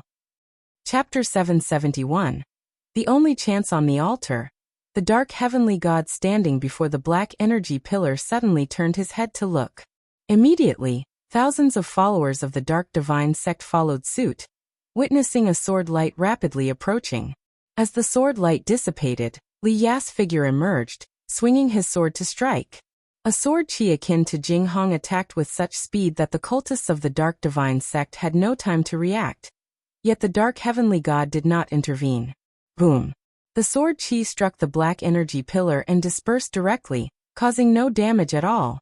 Dressed in black, Li Ya remained suspended in the air, his expression unchanged upon seeing this scene. Sword God Li Ya, we meet again. You refused my invitation before. Do you still wish to become my enemy this time? The Dark Heavenly God looked at Li Ya from afar and asked, his tone indifferent and devoid of any emotion. Li Ya calmly replied, our paths differ, so we cannot conspire together. You are invaders. From the moment you set foot in this great thousand world, you were destined to be my enemies. The Dark Heavenly God said no more, only waving his hand lightly. In an instant, dozens of figures rose like arrows, charging towards Li Ya. Thus a fierce battle erupted. Li Ya was quickly surrounded. These followers of the Dark Divine Sect were all renowned great cultivators, or great powers of the demon race, each possessing extraordinary divine skills. Despite his unrivaled sword intent, Li Ya soon fell into a disadvantage. As the battle commenced, more and more powerful figures arrived to support, leading to an increasing number of Dark Divine Sect followers joining the fray. True Monarch Qitian watched the chaotic battle in the sky, hesitating whether to rush up. If you make a move now, you'll truly have no way back, the Demon Emperor suddenly said. True Monarch Qitian turned to look at him. The bursts of mana in the sky cast alternating light and shadows upon the faces of the two demons. A way back? Why seek a way back? Moreover, the Dark God is about to descend. Do you still plan to defect? Isn't that courting death? True Monarch Qitian frowned and asked. The Demon Emperor shifted his gaze to him, his eyes deep and unreadable, causing a sudden unease in True Monarch Qitian's heart. You wouldn't think. True Monarch Qitian looked at the Demon Emperor in shock, his voice trembling as he spoke. The Demon Emperor said expressionlessly, Qitian, you once had ambitions. Do you really want to become a walking corpse, endlessly enduring and retreating merely to survive? True monarch Qitian gritted his teeth and said, "Now it's too late." The demon emperor looked towards the black energy pillar, saying no more. At the same time, in the cosmic void, before the world gate, celestial spirit god, Tai immortal monarch, Emperor Tianhong, the 72 immortals of Jindong, and others were preparing solemnly. Once the dark god descends, we must take action. Tai immortal monarch said in a deep voice. The immortal god's expressions were resolute, without objection.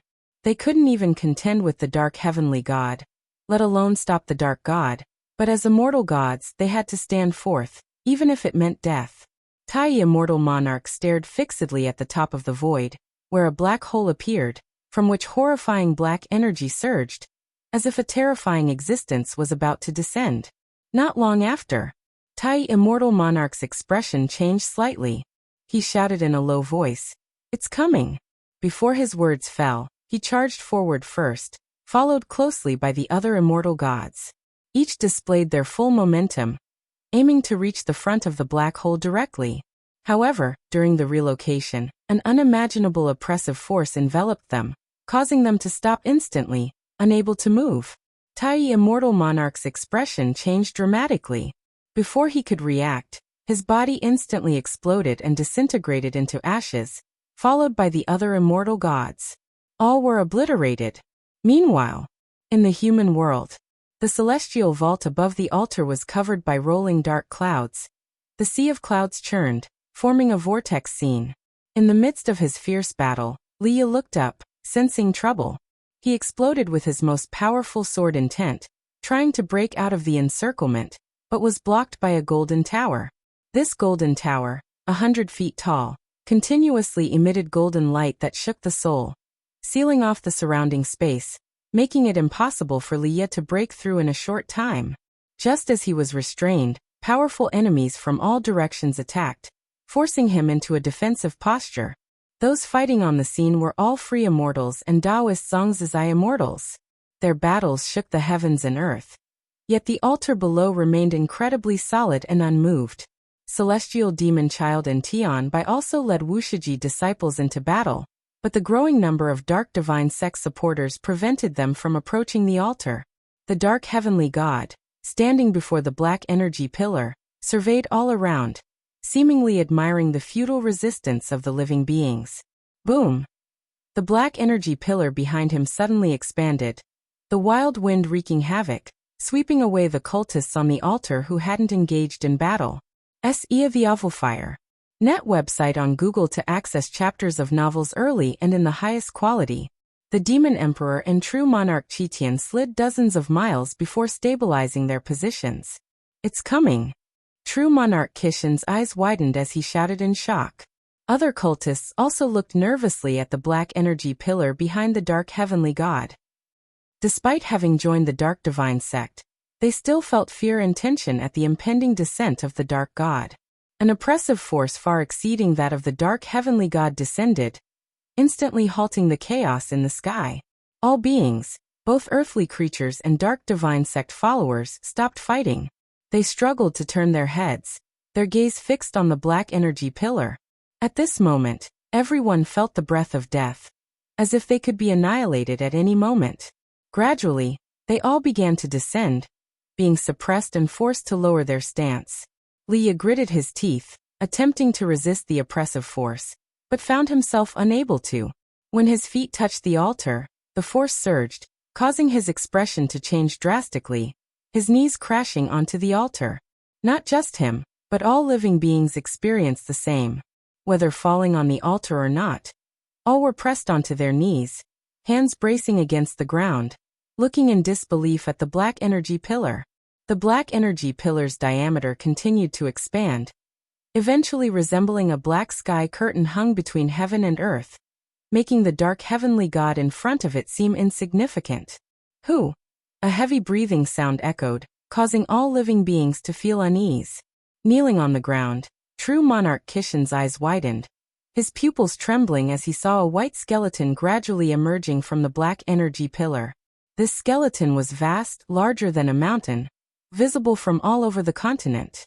When it stepped out of the black energy pillar, The terrifying oppressive force abruptly vanished, leaving the world in sudden silence. Leah tried to get up, but found himself unable to.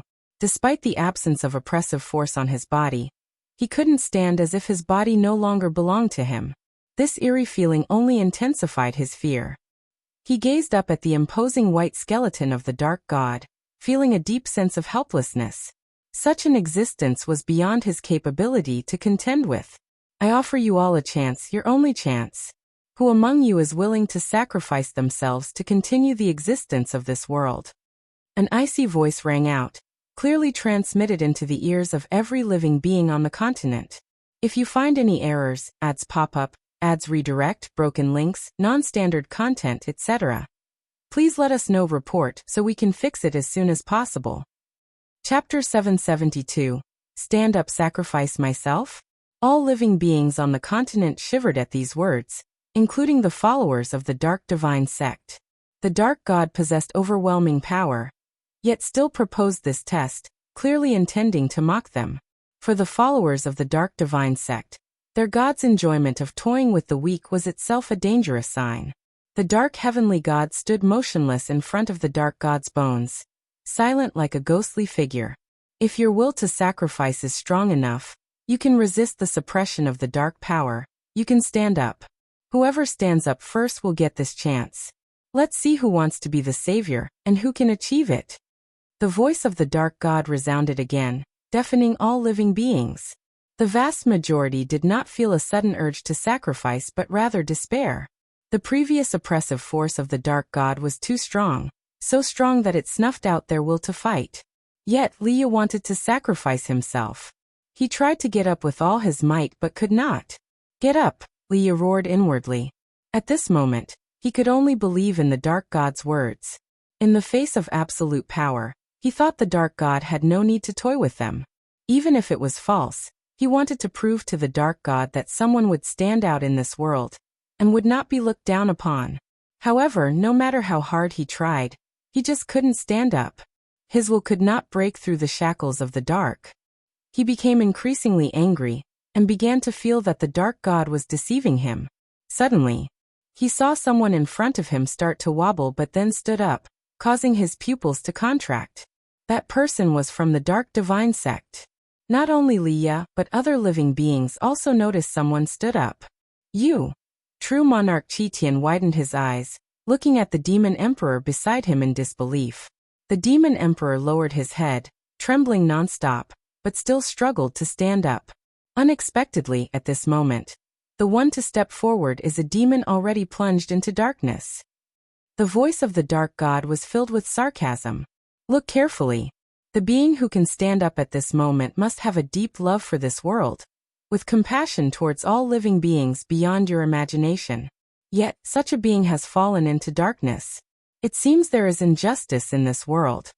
These words made the eyes of the living beings on the continent flicker. Some were indignant, some bewildered, and others remained filled with anger and hatred. Many recognized the Demon Emperor's identity, whose past had become legend, spreading throughout the human world. The Demon Emperor was the kindest of demons, wanting all races to coexist peacefully, only to be suppressed by the 9 major sects and sealed for millions of years. No one was surprised that the Demon Emperor immersed himself in darkness. Not even those who wanted to oppose the Dark Divine Sect could blame him. But no one expected that at this critical moment, the Demon Emperor would step forward, choosing to sacrifice himself to protect all living beings. Looking at his back, all living beings felt a profound shock. You are crazy. You are crazy. True Monarch Chitian stared at the Demon Emperor, roaring inwardly, unable to speak and trying to hold the Demon Emperor back with his gaze. But the Demon Emperor did not look at him. Instead, he stared at the Dark God. You don't need to strike them down. I am willing to sacrifice myself.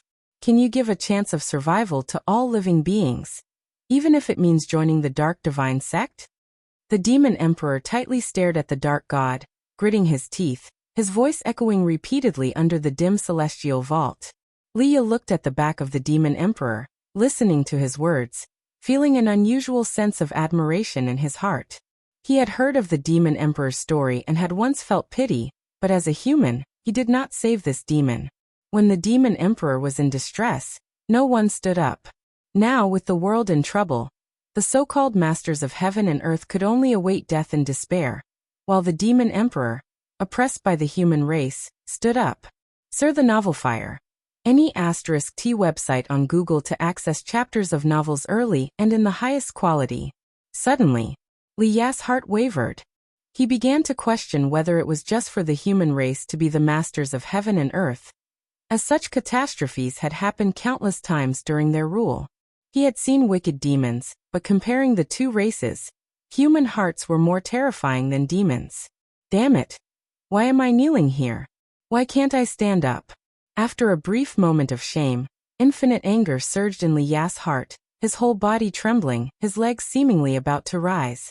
Extreme anger made Li Ya feel he was about to break the shackles, making his anger still rise, his face flushed red. Smack! A hand suddenly pressed on Li Ya's shoulder, pushing him back down, causing all his chi power to dissipate, and the anger in his heart mysteriously vanished. Li Ya instinctively glanced sideways and then froze. He saw Guan, dressed in a green robe, standing beside him, one hand pressing on his shoulder. Guan stepped forward, conveniently taking Li Ya's treasure sword into his hand. Holding Li Ya's sword, Guan walked towards the dark god. Li Ya stared blankly at Guan's back, feeling a sense of déjà vu. Junior brother Gu. Li Ya's mouth curled into a helpless smile. In such a critical moment, junior brother Gu, you always manage to stand out, not too early, not too late, saving the world while inflicting a warning upon all living beings. The dark god's gaze fell on Guan, his eyes slightly narrowing. The dark heavenly god slightly moved, clearly noticing Guan's presence as well. He looked up at the dark god, but eventually chose not to act. The demon emperor took a deep breath and then roared angrily. Dark god, answer me! He shouted hoarsely, shattering the fear in his heart, questioning the dark god, seeking a glimmer of hope for this world. The dark god did not answer. The demon emperor, unaware of Guan's presence, could only stare at him intently. Meanwhile, Guan walked past the kneeling beings. Some from the dark divine sect looked at him. Some cultivators from various sects looked at him, most with puzzled eyes, not knowing who Guan was. In the distance, Wushiji disciples also noticed Guan. On the altar, Guan walking towards the dark god was so conspicuous. Celestial demon child and Tianbai smiled, feeling relieved, while the Wushiji disciples felt nervous, unsure if their ancestor could confront the dark god. Who exactly are you, and why have you hidden in this world? The dark god's voice echoed, hiding a murderous intent. The demon emperor was stunned upon hearing this. He seemed to recall something, instinctively turning his head. Seeing Guan approaching with a sword, his eyes widened. He had never seen Guan but somehow felt that Guan's figure was familiar. As Guan got closer, a figure deep in his mind gradually emerged. Since you have such determination, I will help you transcend your mortal body, but I hope you do not become what you now fear and despise. The voice from the past echoed once more in the demon emperor's ears. If you find any errors, ads pop up, ads redirect, broken links, non-standard content, etc., please let us know. Report so we can fix it as soon as possible. Chapter 773. That sword. The demon emperor stared blankly as Guan approached. Ancient memories churned in his mind, making him ignore the current predicament. The dark god did not act either, only staring at Guan. At this moment, Guan seemed to become the focal point of the entire world. More and more gazes locked onto him, most filled with confusion. In the present world, few people knew Guan. Even when mentioning Wuxia, people only thought of some vague legends. The most famous figures of Wuxia were Lv Xian and Chen Chuan. People knew Wuxi's master was strong, but there weren't many records or legends about him. The world was silent. All living beings stared at Guan, wanting to see what he would do. From the dark god's inquiry, this man should be very strong. But, no matter how strong, can he be powerful enough to contend with the entire dark divine sect? Guan was holding Li Ya's sword, ignoring the gazes from all directions.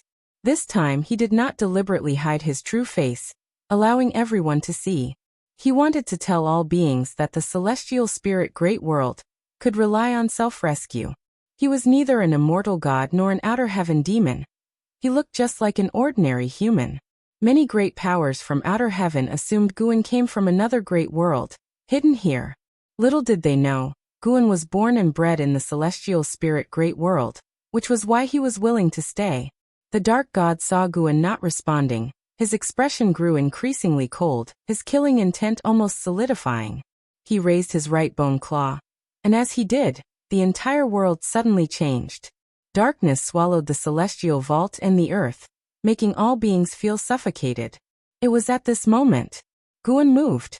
He swiftly threw Li Ya's treasure sword, its cold light dazzling, illuminating the demon emperor's face. His eyes widened. The dark heavenly god's black robe fluttered violently. He too could not react. Boom! The sword pierced the dark god at an unbelievable speed, without any flashy divine power or fierce sword intent. This sword was very ordinary, yet exceedingly forceful.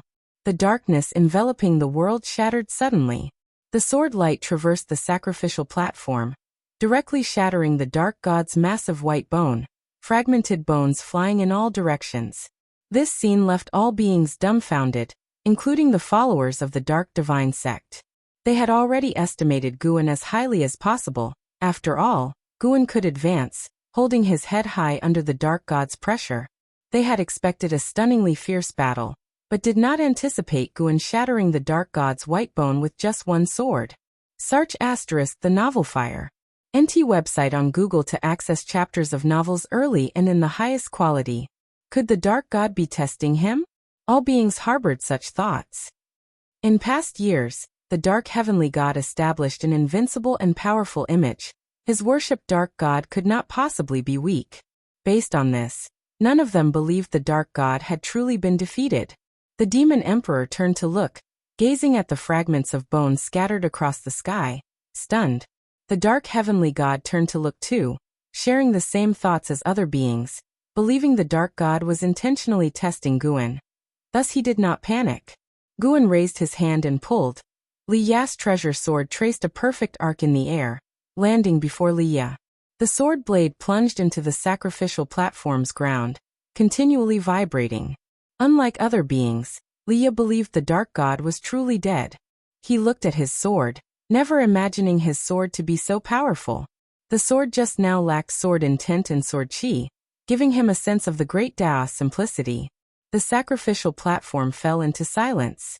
After a few breaths, slowly, some began to realize something was off. Could the dark god really be dead? This speculation sparked hope in more and more beings, while the dark divine sect's side found it unbelievable. They worshipped the power of darkness. In their minds, the dark god was the strongest, omnipotent. How could he be killed by a single sword? That sword was swift, but this completely contradicted their expectations of a great battle. The dark heavenly god came back to his senses too, realizing something was wrong, wanting to move away. But an extremely terrifying power suppressed him, rendering him immobile. He looked at Guin in horror. Guin kept walking towards him. The sacrificial platform remained silent, but all beings watched Guin. His footsteps seemed to echo in their ears, pounding on their hearts, strong and powerful, striking at their spirits and souls. Guin walked step by step towards the dark heavenly god, bringing boundless fear to him. He deliberately walked slowly, and as time passed, the dark god never reappearing, made more and more beings begin to believe the dark god was truly dead. He died abruptly, without any resistance. If they hadn't previously felt the terrifying pressure of the dark god, they might suspect the dark divine sect to be a lie, and the so-called dark god not worth mentioning. But now, their hearts were filled with infinite shock and reverence. Who was this person? Why was he so powerful? The disciples of Wuxia were even more excited, standing up and looking at Guin from afar, not daring to disturb him. Other beings also gradually realized the dark god's pressure was gone. They could stand up, and when they did, no one spoke, nor did anyone leave, still standing quietly in place waiting. Guin walked past the demon emperor, getting closer and closer to the dark heavenly god. The demon emperor's gaze followed Guin, as did the gaze of the true monarch Qitian. In the true monarch Qishan's eyes, Guin was dazzling, emanating an unprecedented aura. This was the person he should become. Though the true monarch Qitian did not know Guan, at this moment he developed an extreme sense of reverence and aspiration towards Guan. Not only because Guan was strong, but also because Guan appeared so timely, at such an awe-inspiring moment.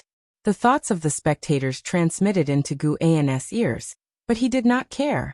He arrived in front of the dark heavenly god, his gaze cold. An unimaginable force of suppression made the dark heavenly god kneel directly, kneeling before Guan. A scene that made all beings' hearts jump, because they realized the deep significance of the dark heavenly god's kneeling. It heralds the end of the catastrophe brought by the dark divine sect, and the myth of darkness would become a joke. The heavens seemed to favor them, and the black clouds in the sky scattered, sunlight pouring down, driving away the darkness in the human world. "Who are you? Why?" the dark heavenly god asked through gritted teeth, his face shrouded in dark energy, not revealing his true visage.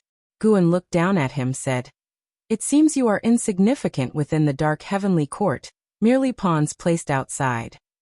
He had already been to the heaven-suppressing endless tower, and the speed of the heaven-suppressing endless tower had slowed considerably, indicating the Emperor Bone Profound Venerable hesitated greatly.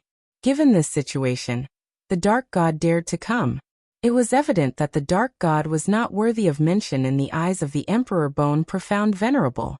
Not only the dark god but other dark beings placed into the heavenly Tao were also the same, mere pawns to the Emperor Bone Profound Venerable. The dark heavenly god trembled upon hearing Guan utter the words dark heavenly court, lowering his head gradually.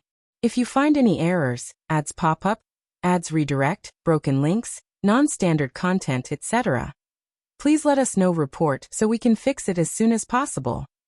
Chapter 774. What constitutes saintliness? Watching the dark heavenly god lower his head, Guan showed no mercy.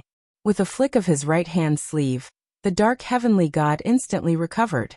A prompt appeared before Guan's eyes, indicating success in seizing billions of years of lifespan. He tilted his head slightly, casting a sideways glance at the demon emperor.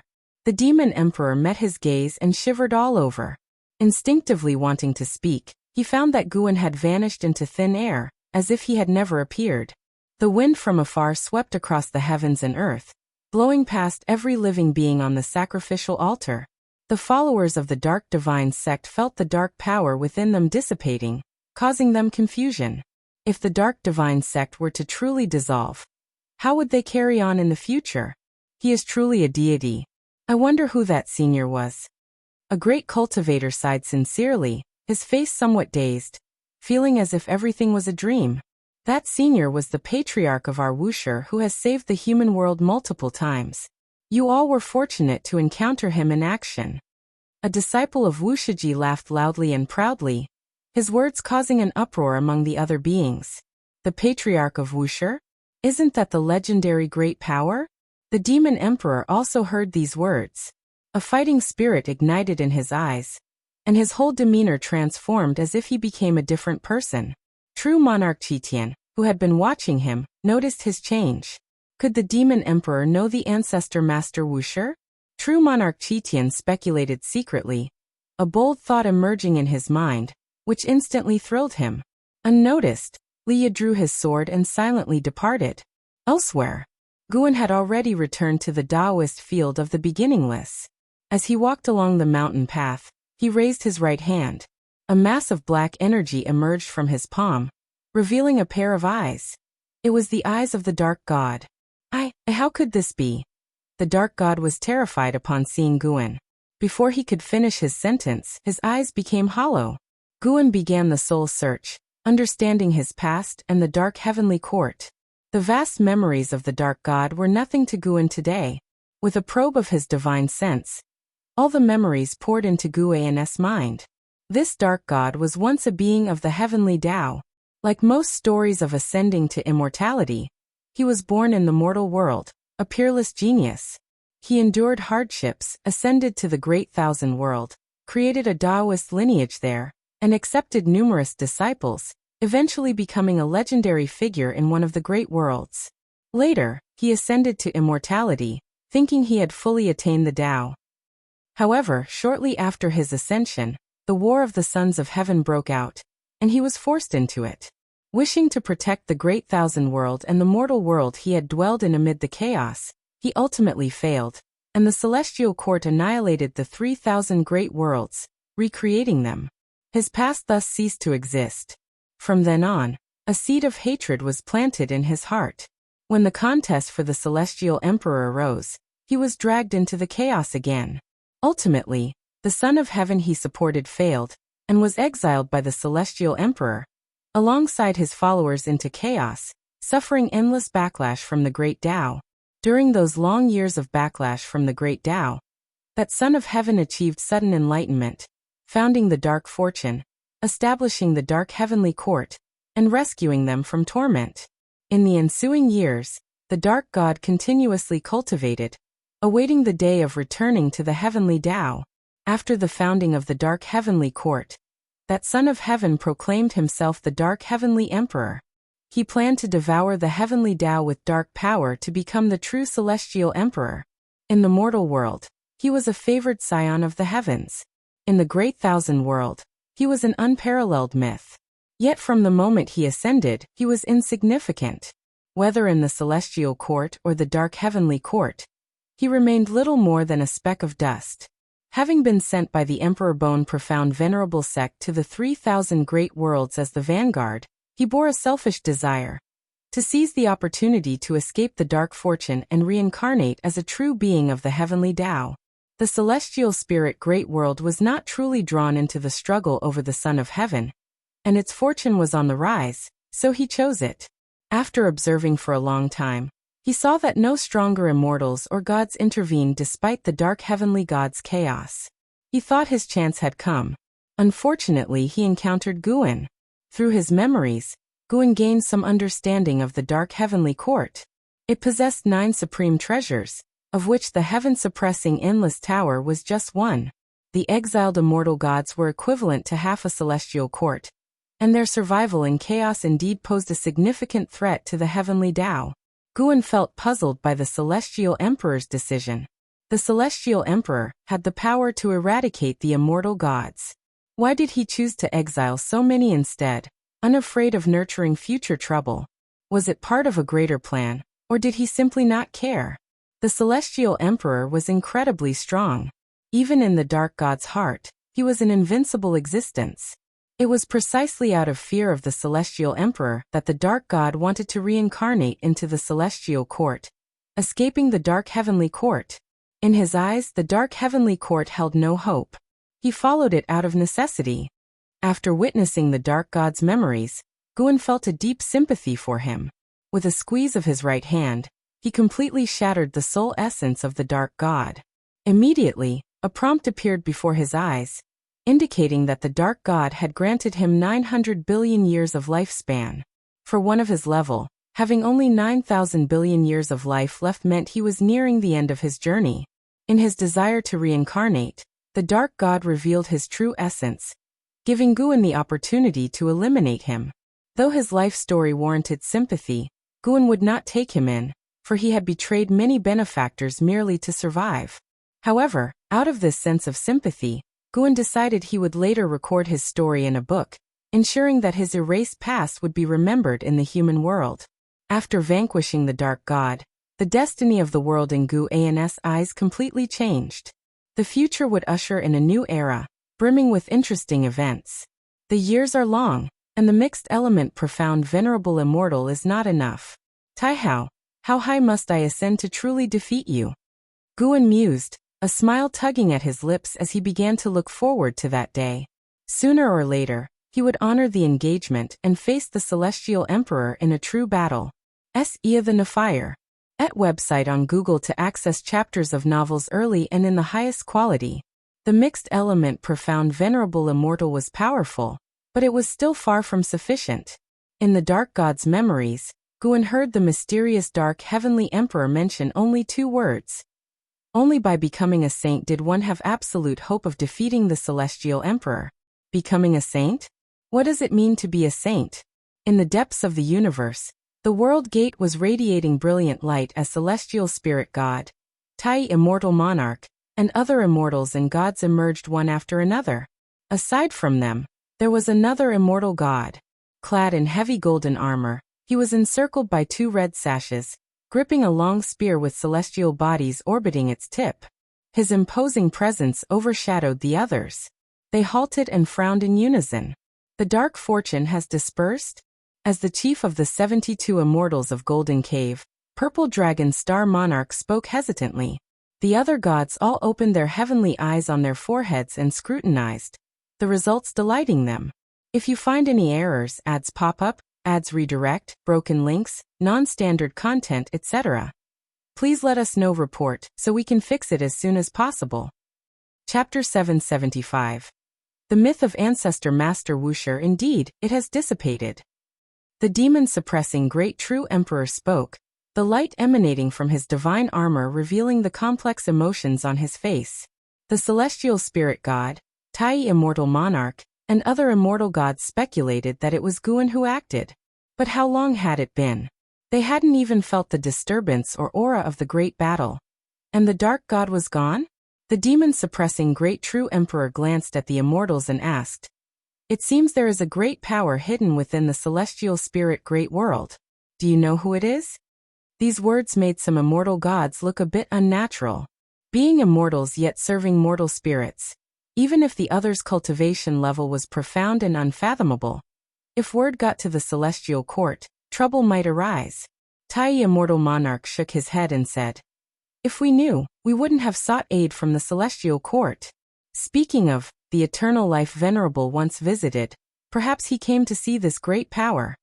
Eternal life Venerable. The demon-suppressing Great True Emperor's eyes changed slightly. He and the Eternal Life Venerable were both supreme immortals. Although they were not close, they had interacted. For the supreme immortal to visit, whether that great power had ties to the celestial court or not, it was best not to get involved. Having stayed in the celestial court for countless years, he knew one thing. Immortal gods should only perform their immortal duties. Once they get involved in matters beyond their duties, trouble easily follows. Since the calamity has ended, there is no need for me to act. The demon-suppressing Great True Emperor left these words, then turned and walked into the world gate. The immortal gods all saluted him, respectfully seeing him off. Before leaving, the demon-suppressing Great True Emperor's divine sense swept across the celestial spirit great world, but he did not find the location of the Taoist field of the beginningless. However, the words of the masses got his attention. Ancestor Master Wuxia? Interesting. After the strong light within the world gate faded, the immortal gods finally breathed a sigh of relief. The celestial spirit god looked at Tai Immortal Monarch and sighed. "Immortal Monarch, you remain composed." Tai Immortal Monarch smiled and said, "The higher the immortal position, the more an immortal god fears trouble. Only a few take risks. I am an example. Greed almost led me to eternal doom." The 72 immortals of Jin Dong and Emperor Tianhong both nodded, very agreeing with this perception. The heavenly court immortal gods disdain mortal spirits, but those who may attract immortal god attention often have intricate connections with the celestial court. Sar the Novel Fire. Net website on Google to access chapters of novels early and in the highest quality. Even Guan is no exception. He is the mentor of the Son of Heaven. Let's cover the cause and effect of this realm first. At least don't let the name of the Elder spread to other great thousand worlds. Just let the beings of this realm remember. Tai Immortal Monarch ordered. Unconsciously, he had already become the backbone of this group of immortal gods. The 72 immortals of Jin Dong were originally his subordinates, and the celestial spirit god also respected him over time. As for Emperor Tianhong, he always prioritized Guan, supporting anything beneficial to Guan. The news that the dark god was exterminated by the ancestor Master Wuxia spread wildly across the land, shocking all who heard it.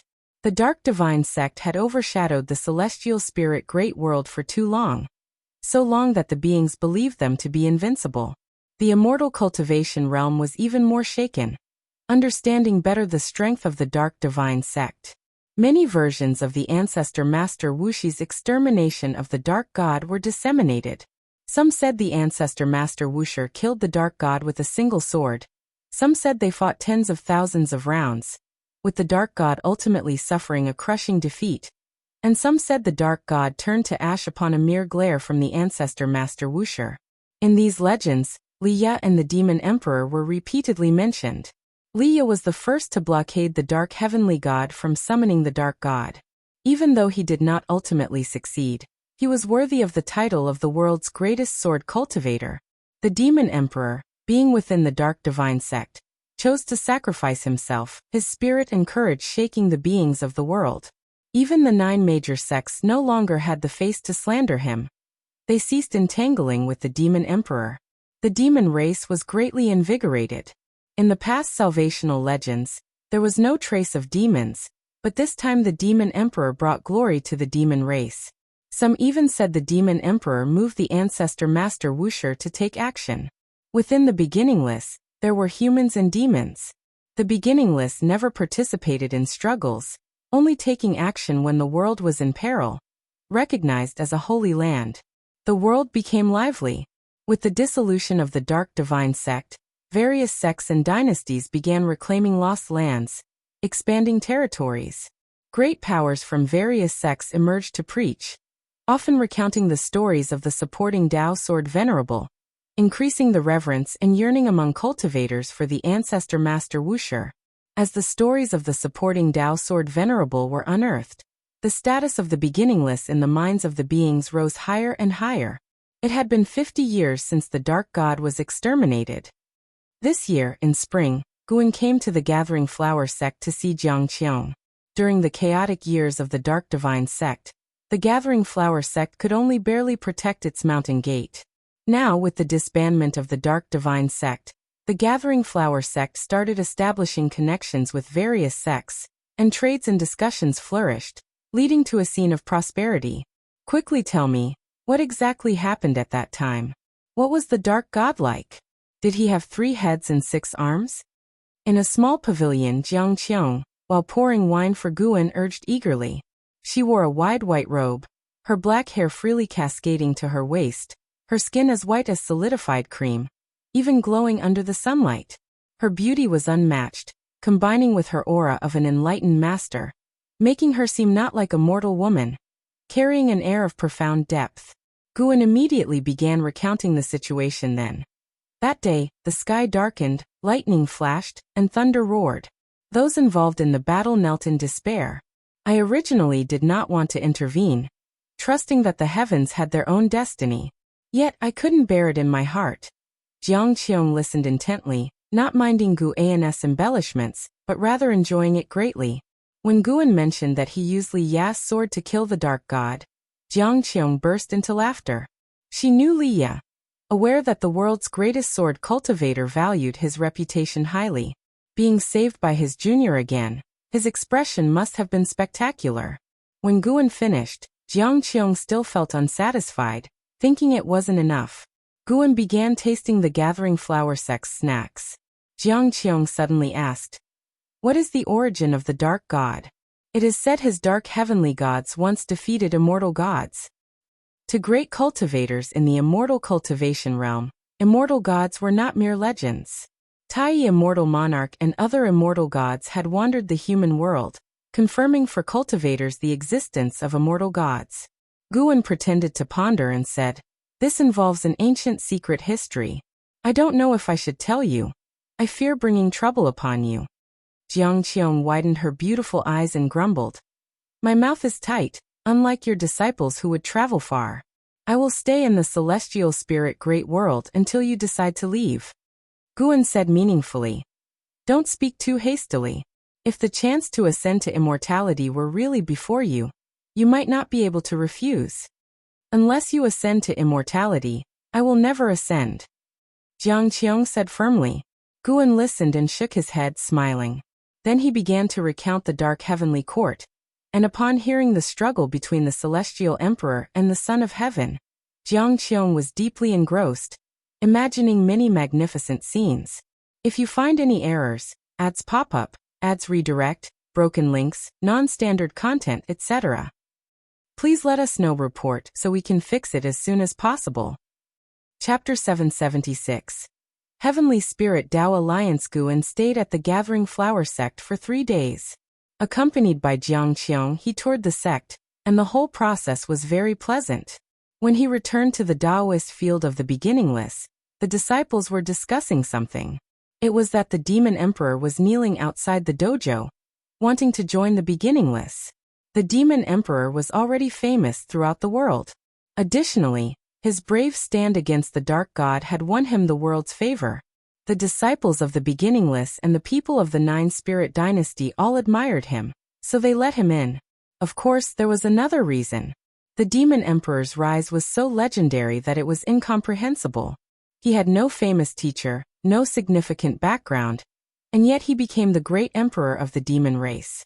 And just when he was about to sacrifice himself, Ancestor Master Wusher intervened, making the world speculate that there might be an unknown relationship between them. As for the demon emperor, Guan did not plan to take him in.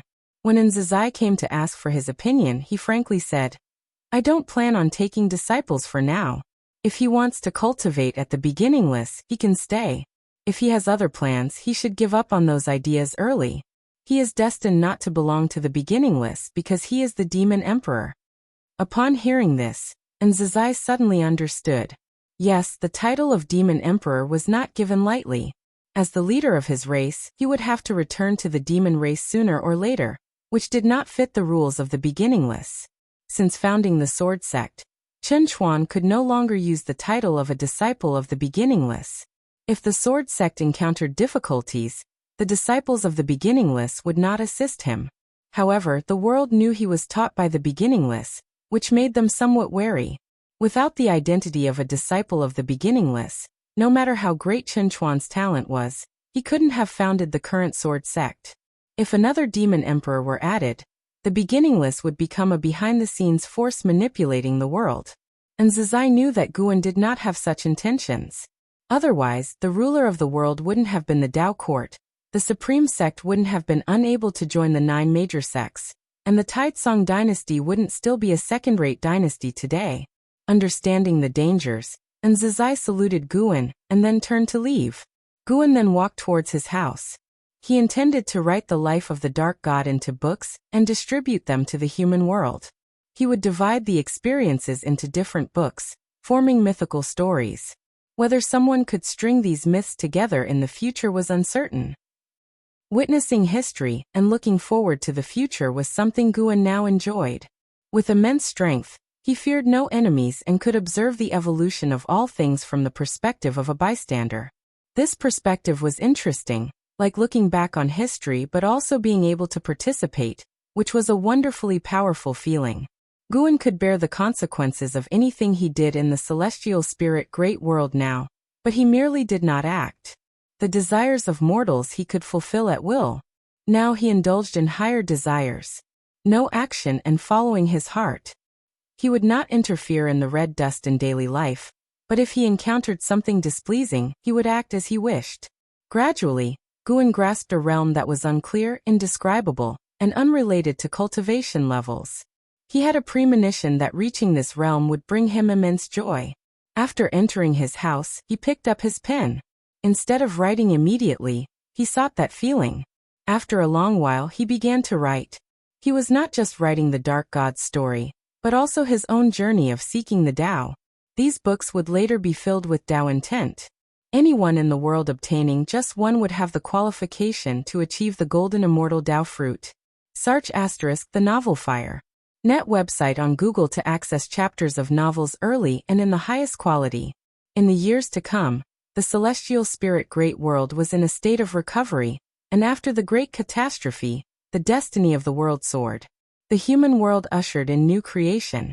The new creation trend was the increasing concentration of spiritual energy, and the increasingly powerful cultivation aptitude of living beings. Heaven and earth were like the body of a living being. After enduring hardships and surviving, it became stronger.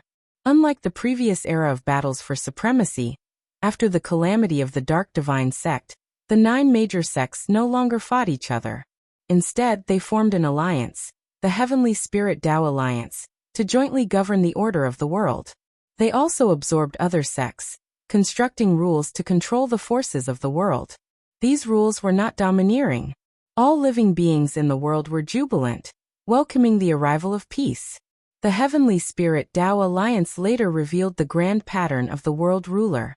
They even invited the Demon Emperor to become one of the Alliance hierarchs to win over the hearts of the demon race. This news made the demon race thrilled. This human world was dominated by the human race. Having the power to rule the world was a good thing for the demon race. Thus another 1,000,000 years passed. The celestial spirit great world underwent earth-shaking changes. The Heavenly Spirit Tao Alliance established many cities in the outer void. At every moment, cultivators could be seen entering and leaving the celestial spirit great world.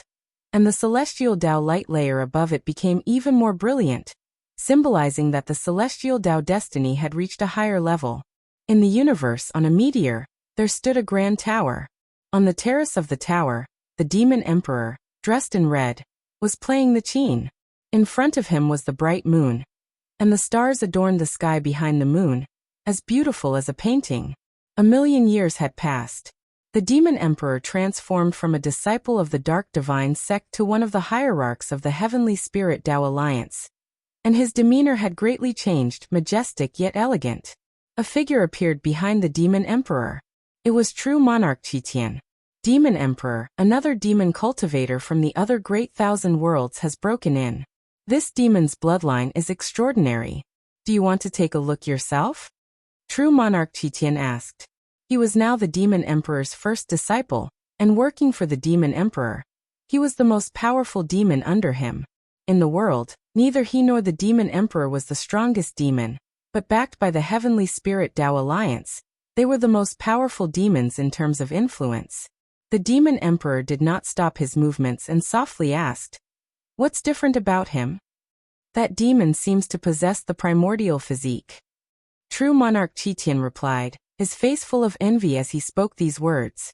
The primordial physique is a general term for a category of powerful physiques, including the primordial cause and effect body, the primordial chaos body, etc. These bodies have a high comprehension of the rules of heaven and earth.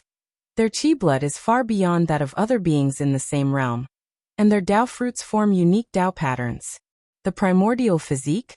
I indeed have to see that, the Demon Emperor replied. He wasn't in a hurry to see that demon, and continued to play the qin.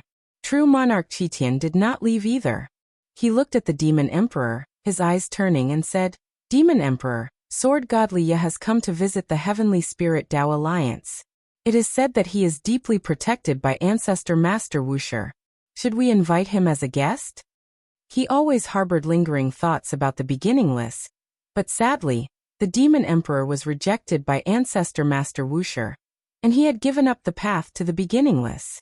The stories of Liya and Ancestor Master Wuxia were widely known. It was said that Liya and a reincarnated body of Ancestor Master Wuxia were once fellow disciples, and for this reason, he was always protected by Ancestor Master Wuxia. Liya's talent was mediocre, but he became the sword god, the #1 sword cultivator in the world. Many people believed that this was related to Ancestor Master Wuxia. If you find any errors, ads pop up, ads redirect, broken links, non-standard content, etc., please let us know report so we can fix it as soon as possible. Chapter 777. The Unprecedented Path Sword God Liya. The Demon Emperor repeated the name in his heart, full of envy. Sar the Novelier. NET website on Google to access chapters of novels early and in the highest quality. Ever since he recognized that the primordial ancestor was the one who enlightened and passed on his cultivation technique to him, he had wanted to join the Wuxia sect. Unfortunately, he failed. And Zazai explained to him the reason for the primordial ancestor's refusal, and he felt it was reasonable. He couldn't give up his identity as the Demon Emperor, because he wanted to achieve great things for the demon race. Although he understood, the Demon Emperor always kept the primordial ancestor in his mind. After becoming the Alliance hierarch of the Heavenly Spirit Tao Alliance, he collected many legends and stories about Wuxia, which led him to learn about Liya. It was said that the primordial ancestor valued Liya greatly, even more than the protection of the Wuxiji disciples. How could he not be envious of such treatment? You can invite him, but don't be too insistent. Instead, invite him to visit my residence. If he is unwilling, don't force it. The Demon Emperor mused, and true monarch Kishan's face broke into a smile. Drawing Leah to his side was more important to him than recruiting geniuses from the Outer Heaven Demon clan. True monarch Chitian didn't salute, immediately disappearing from the spot. The demon emperor was accustomed to his personality. Although they were master and disciple, they were more like friends, without many formalities between them. The melodious sound of the zither echoed again, and the demon emperor's thoughts floated back to a long time ago. At that time, he was just a little black dog, trembling as he followed behind the primordial ancestor. As time passed, he now stood at the pinnacle of power in the celestial spirit great world. He was thinking about how he could satisfy the primordial ancestor. The sun was shining brightly, and a gentle breeze was blowing. In a courtyard, Guan and Xiaolan were sitting opposite each other drinking tea. Xiaolan was recounting her recent experiences. The Heavenly Spirit Tao Alliance invited me to be the Alliance hierarch. At first, I was surprised. Am I really qualified? But guess what? The Heavenly Spirit Tao Alliance has 108 hierarchs. Any major event or decision requires a vote by the hierarchs, and there is no absolute dictator. Xiaolan sighed. As a prodigy once supported by the Tao court, she was still well known among the upper echelons of various major sections. If she could join the Heavenly Spirit Tao Alliance, the Alliance could claim to be inheriting the Tao court's legacy, which would help the Alliance better govern the world. Unfortunately, Xiaolan only wanted to seek the Tao now, and no longer wanted to participate in power struggles. The Heavenly Spirit Tao Alliance is built on the rules of the Tao court, even more refined. I think they have a good future. The human world doesn't have to be in constant conflict. After speaking, Xiaolan looked at Guan. She knew Guan could see the future, and wanted to know his opinion of the Heavenly Spirit Tao Alliance. Guan poured tea while saying, "The Heavenly Spirit Tao Alliance is indeed good. It will bring long-lasting peace to the human world, even surpassing the holy court of the time." Xiaolan, having regained memories of her past life, knew the situation during the holy court's rule. She curled her lips and said, "Although the holy court was the overlord of the world, it didn't bring peace to the human world. In my opinion, they weren't even as good as the Tao court." Guan smiled and did not refute. Xiaolan then shifted the topic to the Xiao family. The genius from the Xiao family with the Tai Chu physique had already risen, and become the backbone of the family. Not long ago, he also went to the Heavenly Spirit Tao Alliance to cultivate. The struggle for the Son of Heaven in the 3,000 Great Worlds continued, with cultivators from other Great Thousand Worlds infiltrating the Celestial Spirit Great World. This also gave the Heavenly Spirit Tao Alliance the opportunity to learn about and explore the outer heaven. By searching for resources in other Great Thousand Worlds, they strengthened the Celestial Spirit Great World, which also shifted internal conflicts, with all the aspirants venturing into the outer heaven. Great cultivators went to the outer heaven, giving the younger generation more room to showcase their talents. Geniuses emerged like bamboo shoots after the rain, writing their own legends across the land. Brother Gu, what do you think the next catastrophe for the human world will be? Xiaolan asked curiously. During the chaos caused by the Dark Divine Sect, the Xiao family had also been attacked. Even her cultivation level couldn't withstand the Dark Divine Sect. If it hadn't been for Guan supporting them, she and the Xiao family would have been long gone. Guan said crossly, "It's only been peaceful for a few years, and you're already worrying again. There aren't that many catastrophes. 1,000,000 years is not a short time. Ask any mortal spirit, and events from 1,000,000 years ago are already ancient legends to them. Your feat of destroying the Dark God is probably also considered a myth now." Xiaolan's eyes widened as she spoke seriously. She felt Gu An's perception of time had become blurred. 1,000,000 years was a long time, not only for mortal spirits but also for her. Guan laughed. "Then you can rest assured. The next catastrophe comparable to the Dark Divine Sect is far off." What about the struggle for the Son of Heaven in the 3,000 Great Worlds? The struggle for the Son of Heaven poses no threat to the Celestial Spirit Great World. Hearing Gu An's response, Xiaolan felt an absolute confidence, the kind of confidence that completely disregarded the Sons of Heaven. She couldn't help but feel the curiosity that had arisen many times before. How high was Guan's cultivation level? Brother Gu, we haven't sparred in a long time. How about a match later? Xiaolon asked, her eyes burning as she stared at Guan. Sure, but I won't go easy on you. Guan agreed, thinking that since Xiaolon was eager, he would have to put her arrogance in check. Xiaolon didn't take his threat to heart, and began to look forward to the upcoming battle. It was sunset when Guan returned to the Taoist field of the beginningless. He was in a good mood, humming a tune. The thought of Xiaolan's desperate expression made him want to laugh. This live Xiaolon had extraordinary talent. After not encountering a worthy opponent for many years, she had strong confidence in her abilities. She didn't dare to hope to surpass Guan, but if Guan suppressed his cultivation level to the same realm, she felt she could put up a good fight. Unfortunately, Guan did not grant her wish, pressing her down the entire time. Before parting, Xiaolan's eyes were full of resentment as she looked at him. It made Guan think about drawing her expression, as it would be quite interesting.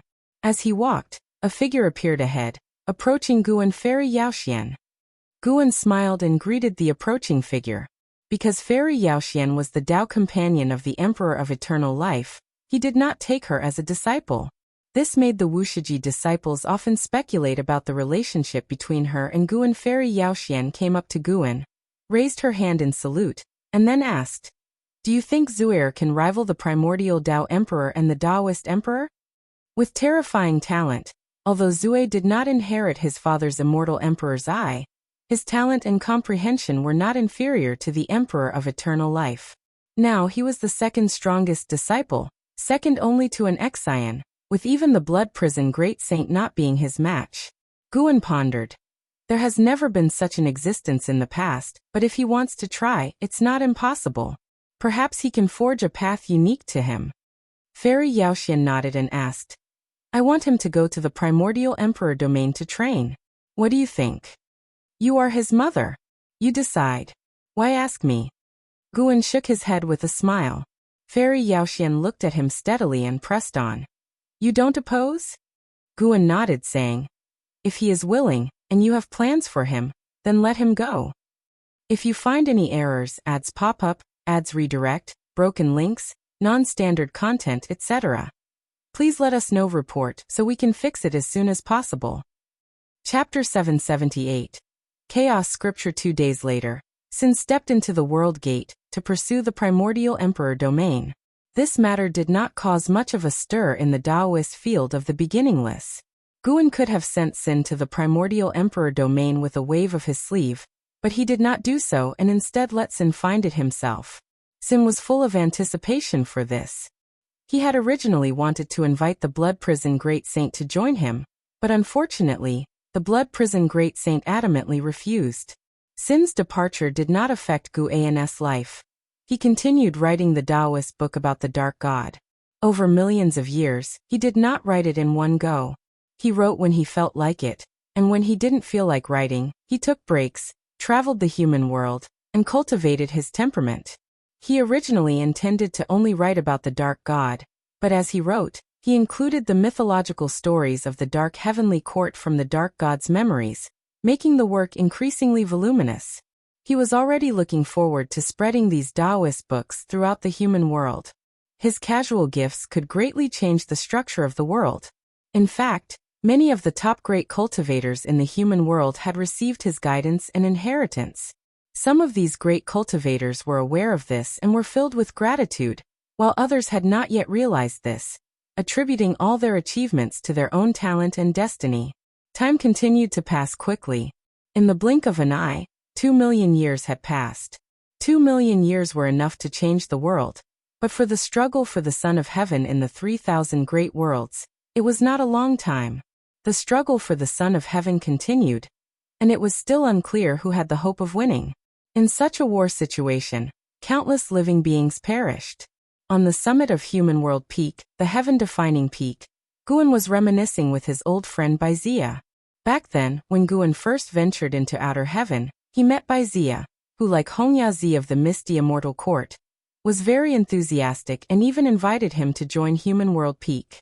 Before becoming invincible in the celestial spirit great world, Human World Peak had given Guan much help. Being nostalgic, he never severed ties with Human World Peak. Human World Peak did not know that he was the supporting Tao Sword Venerable, which made his stay very pleasant. For the past hundreds of thousands of years, Baizia had roamed outer heaven and gained much. Now he was already a divine thought true immortal, capable of protecting himself in the outer void. As a living being from before the world was reshaped, his talent couldn't compare to today's geniuses, but he still grasped the world's opportunities, advancing rapidly in cultivation. Before the world was reshaped, with his talent, reaching the level of a divine thought true immortal would have taken much more than millions of years. That senior told me that other great thousand worlds are in unprecedented turmoil, with battles everywhere. Even beings beyond free immortals are like cannon fodder in such wars.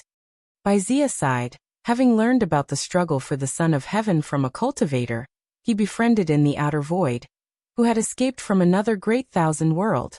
Of course, he hadn't yet encountered the struggle for the Son of Heaven himself. He had only heard about the chaos it caused. Guan listened intently, feigning curiosity. Baizia, coming back to his senses, looked at Guan curiously and asked, "Fellow Taoist Meng, even though we've known each other for over 10 million years, I still don't know your true cultivation level and origin. Could you be from another great thousand world, having long foreseen today's catastrophe, and thus stayed in this human world?"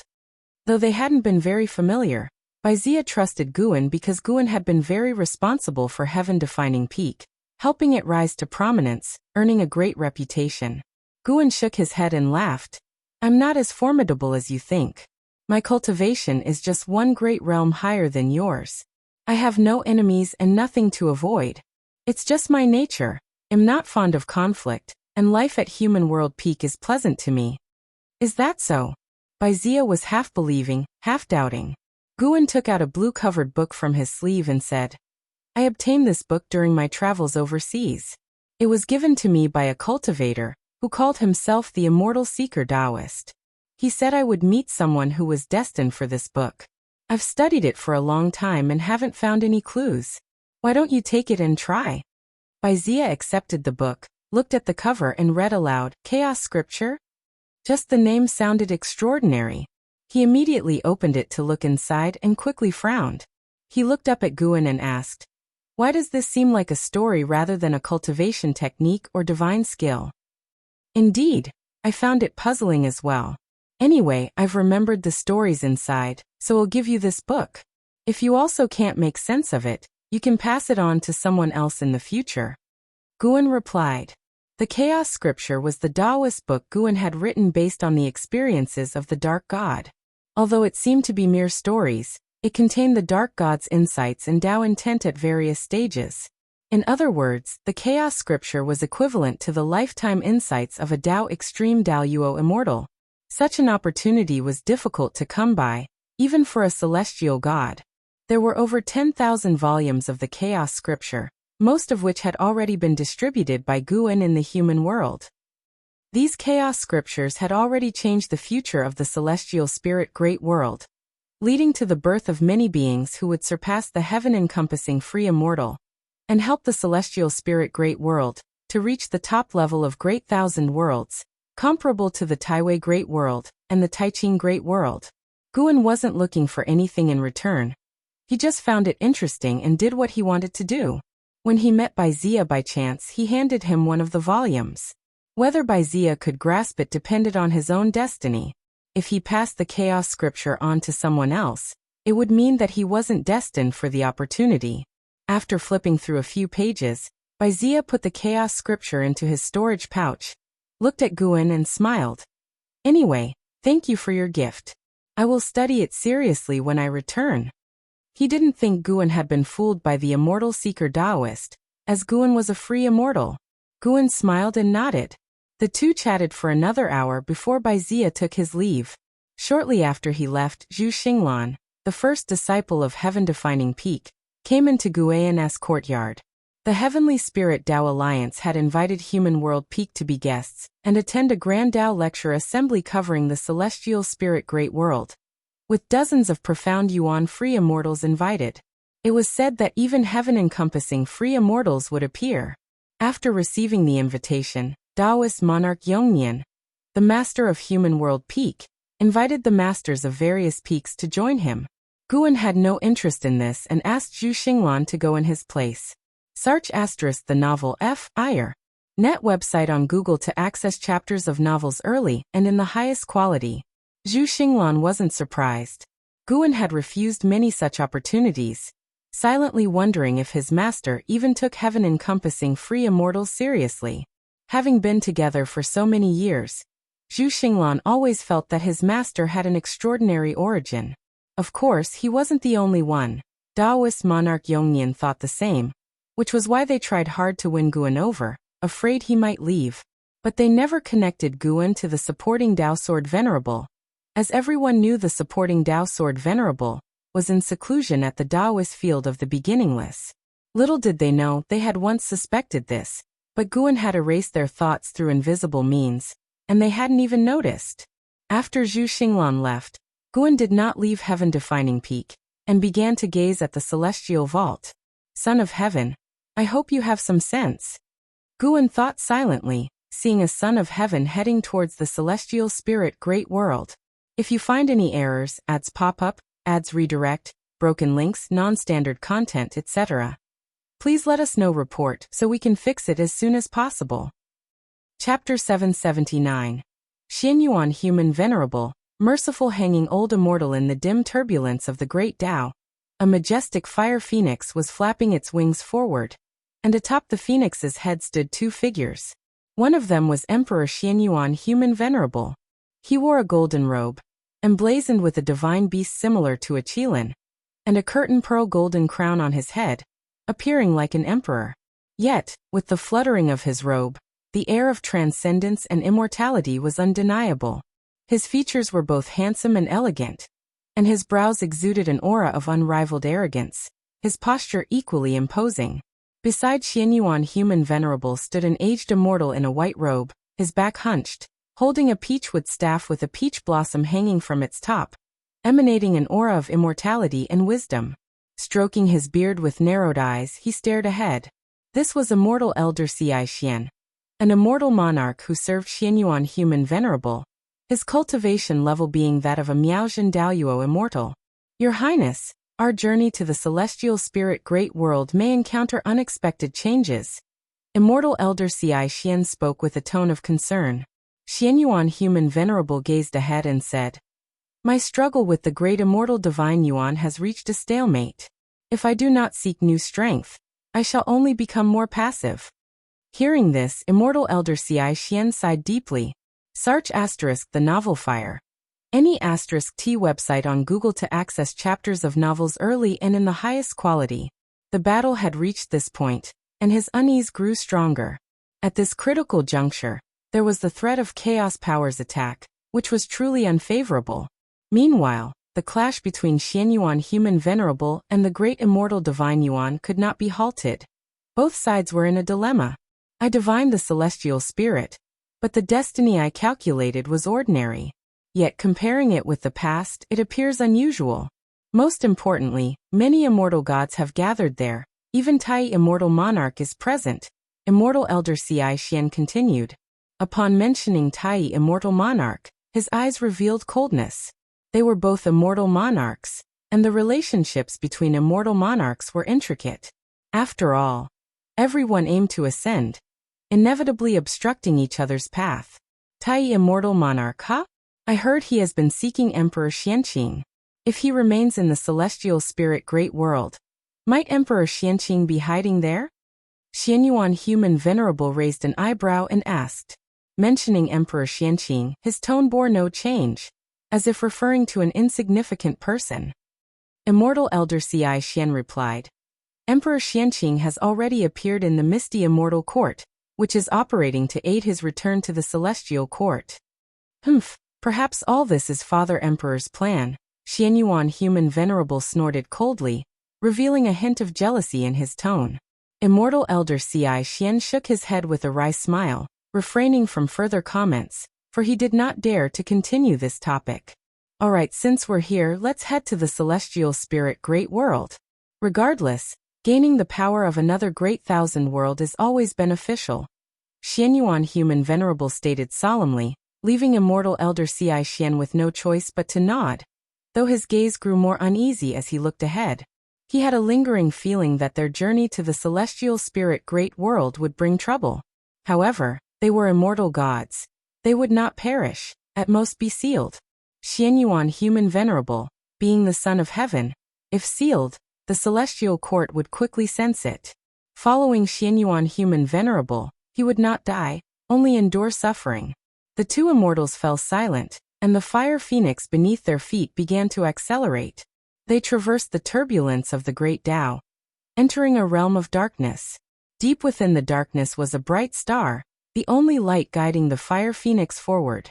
Before the world gate, the celestial spirit god, who was meditating and cultivating, suddenly opened his eyes. He stood up, gazing at the world gate, with tightly furrowed brows.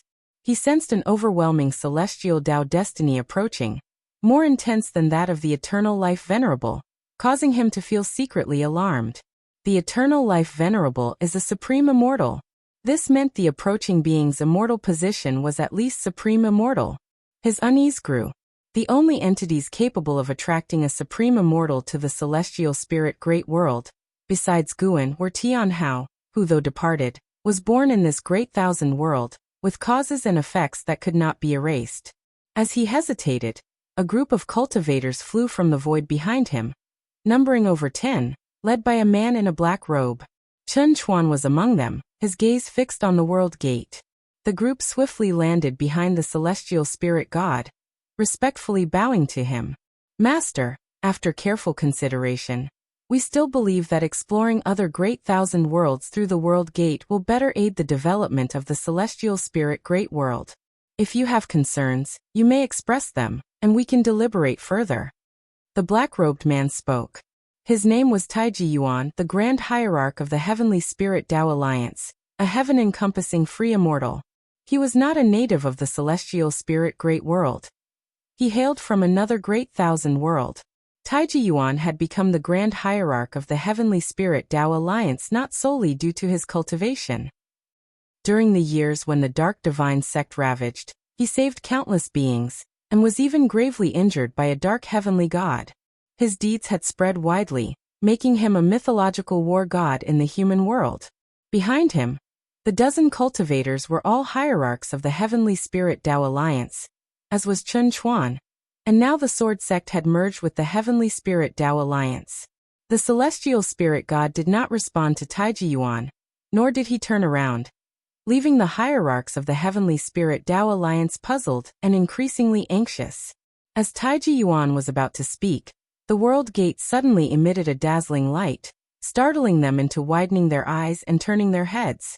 Before they could react, a vast pressure radiated from within the world gate, instinctively instilling reverence in Taiji Yuan and the others, causing them to kneel involuntarily, including Chen Chuan. Chen Chuan, upon kneeling, suddenly awakened.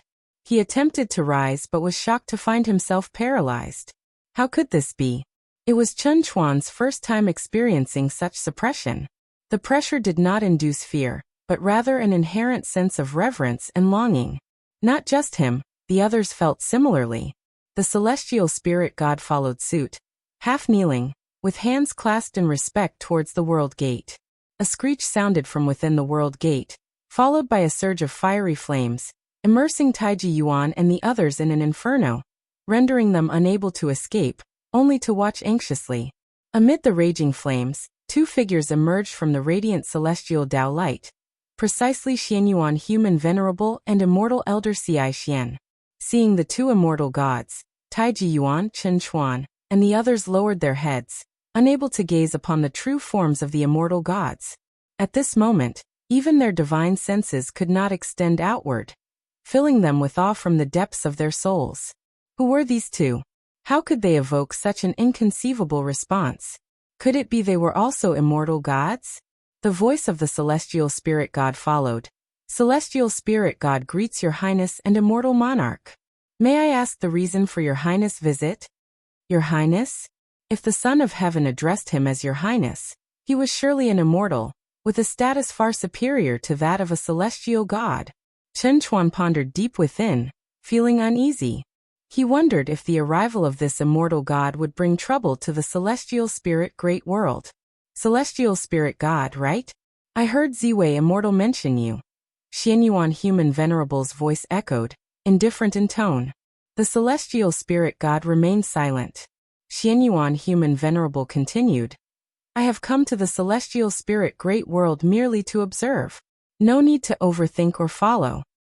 If you find any errors, ads pop up, ads redirect, broken links, non-standard content, etc., please let us know. Report so we can fix it as soon as possible.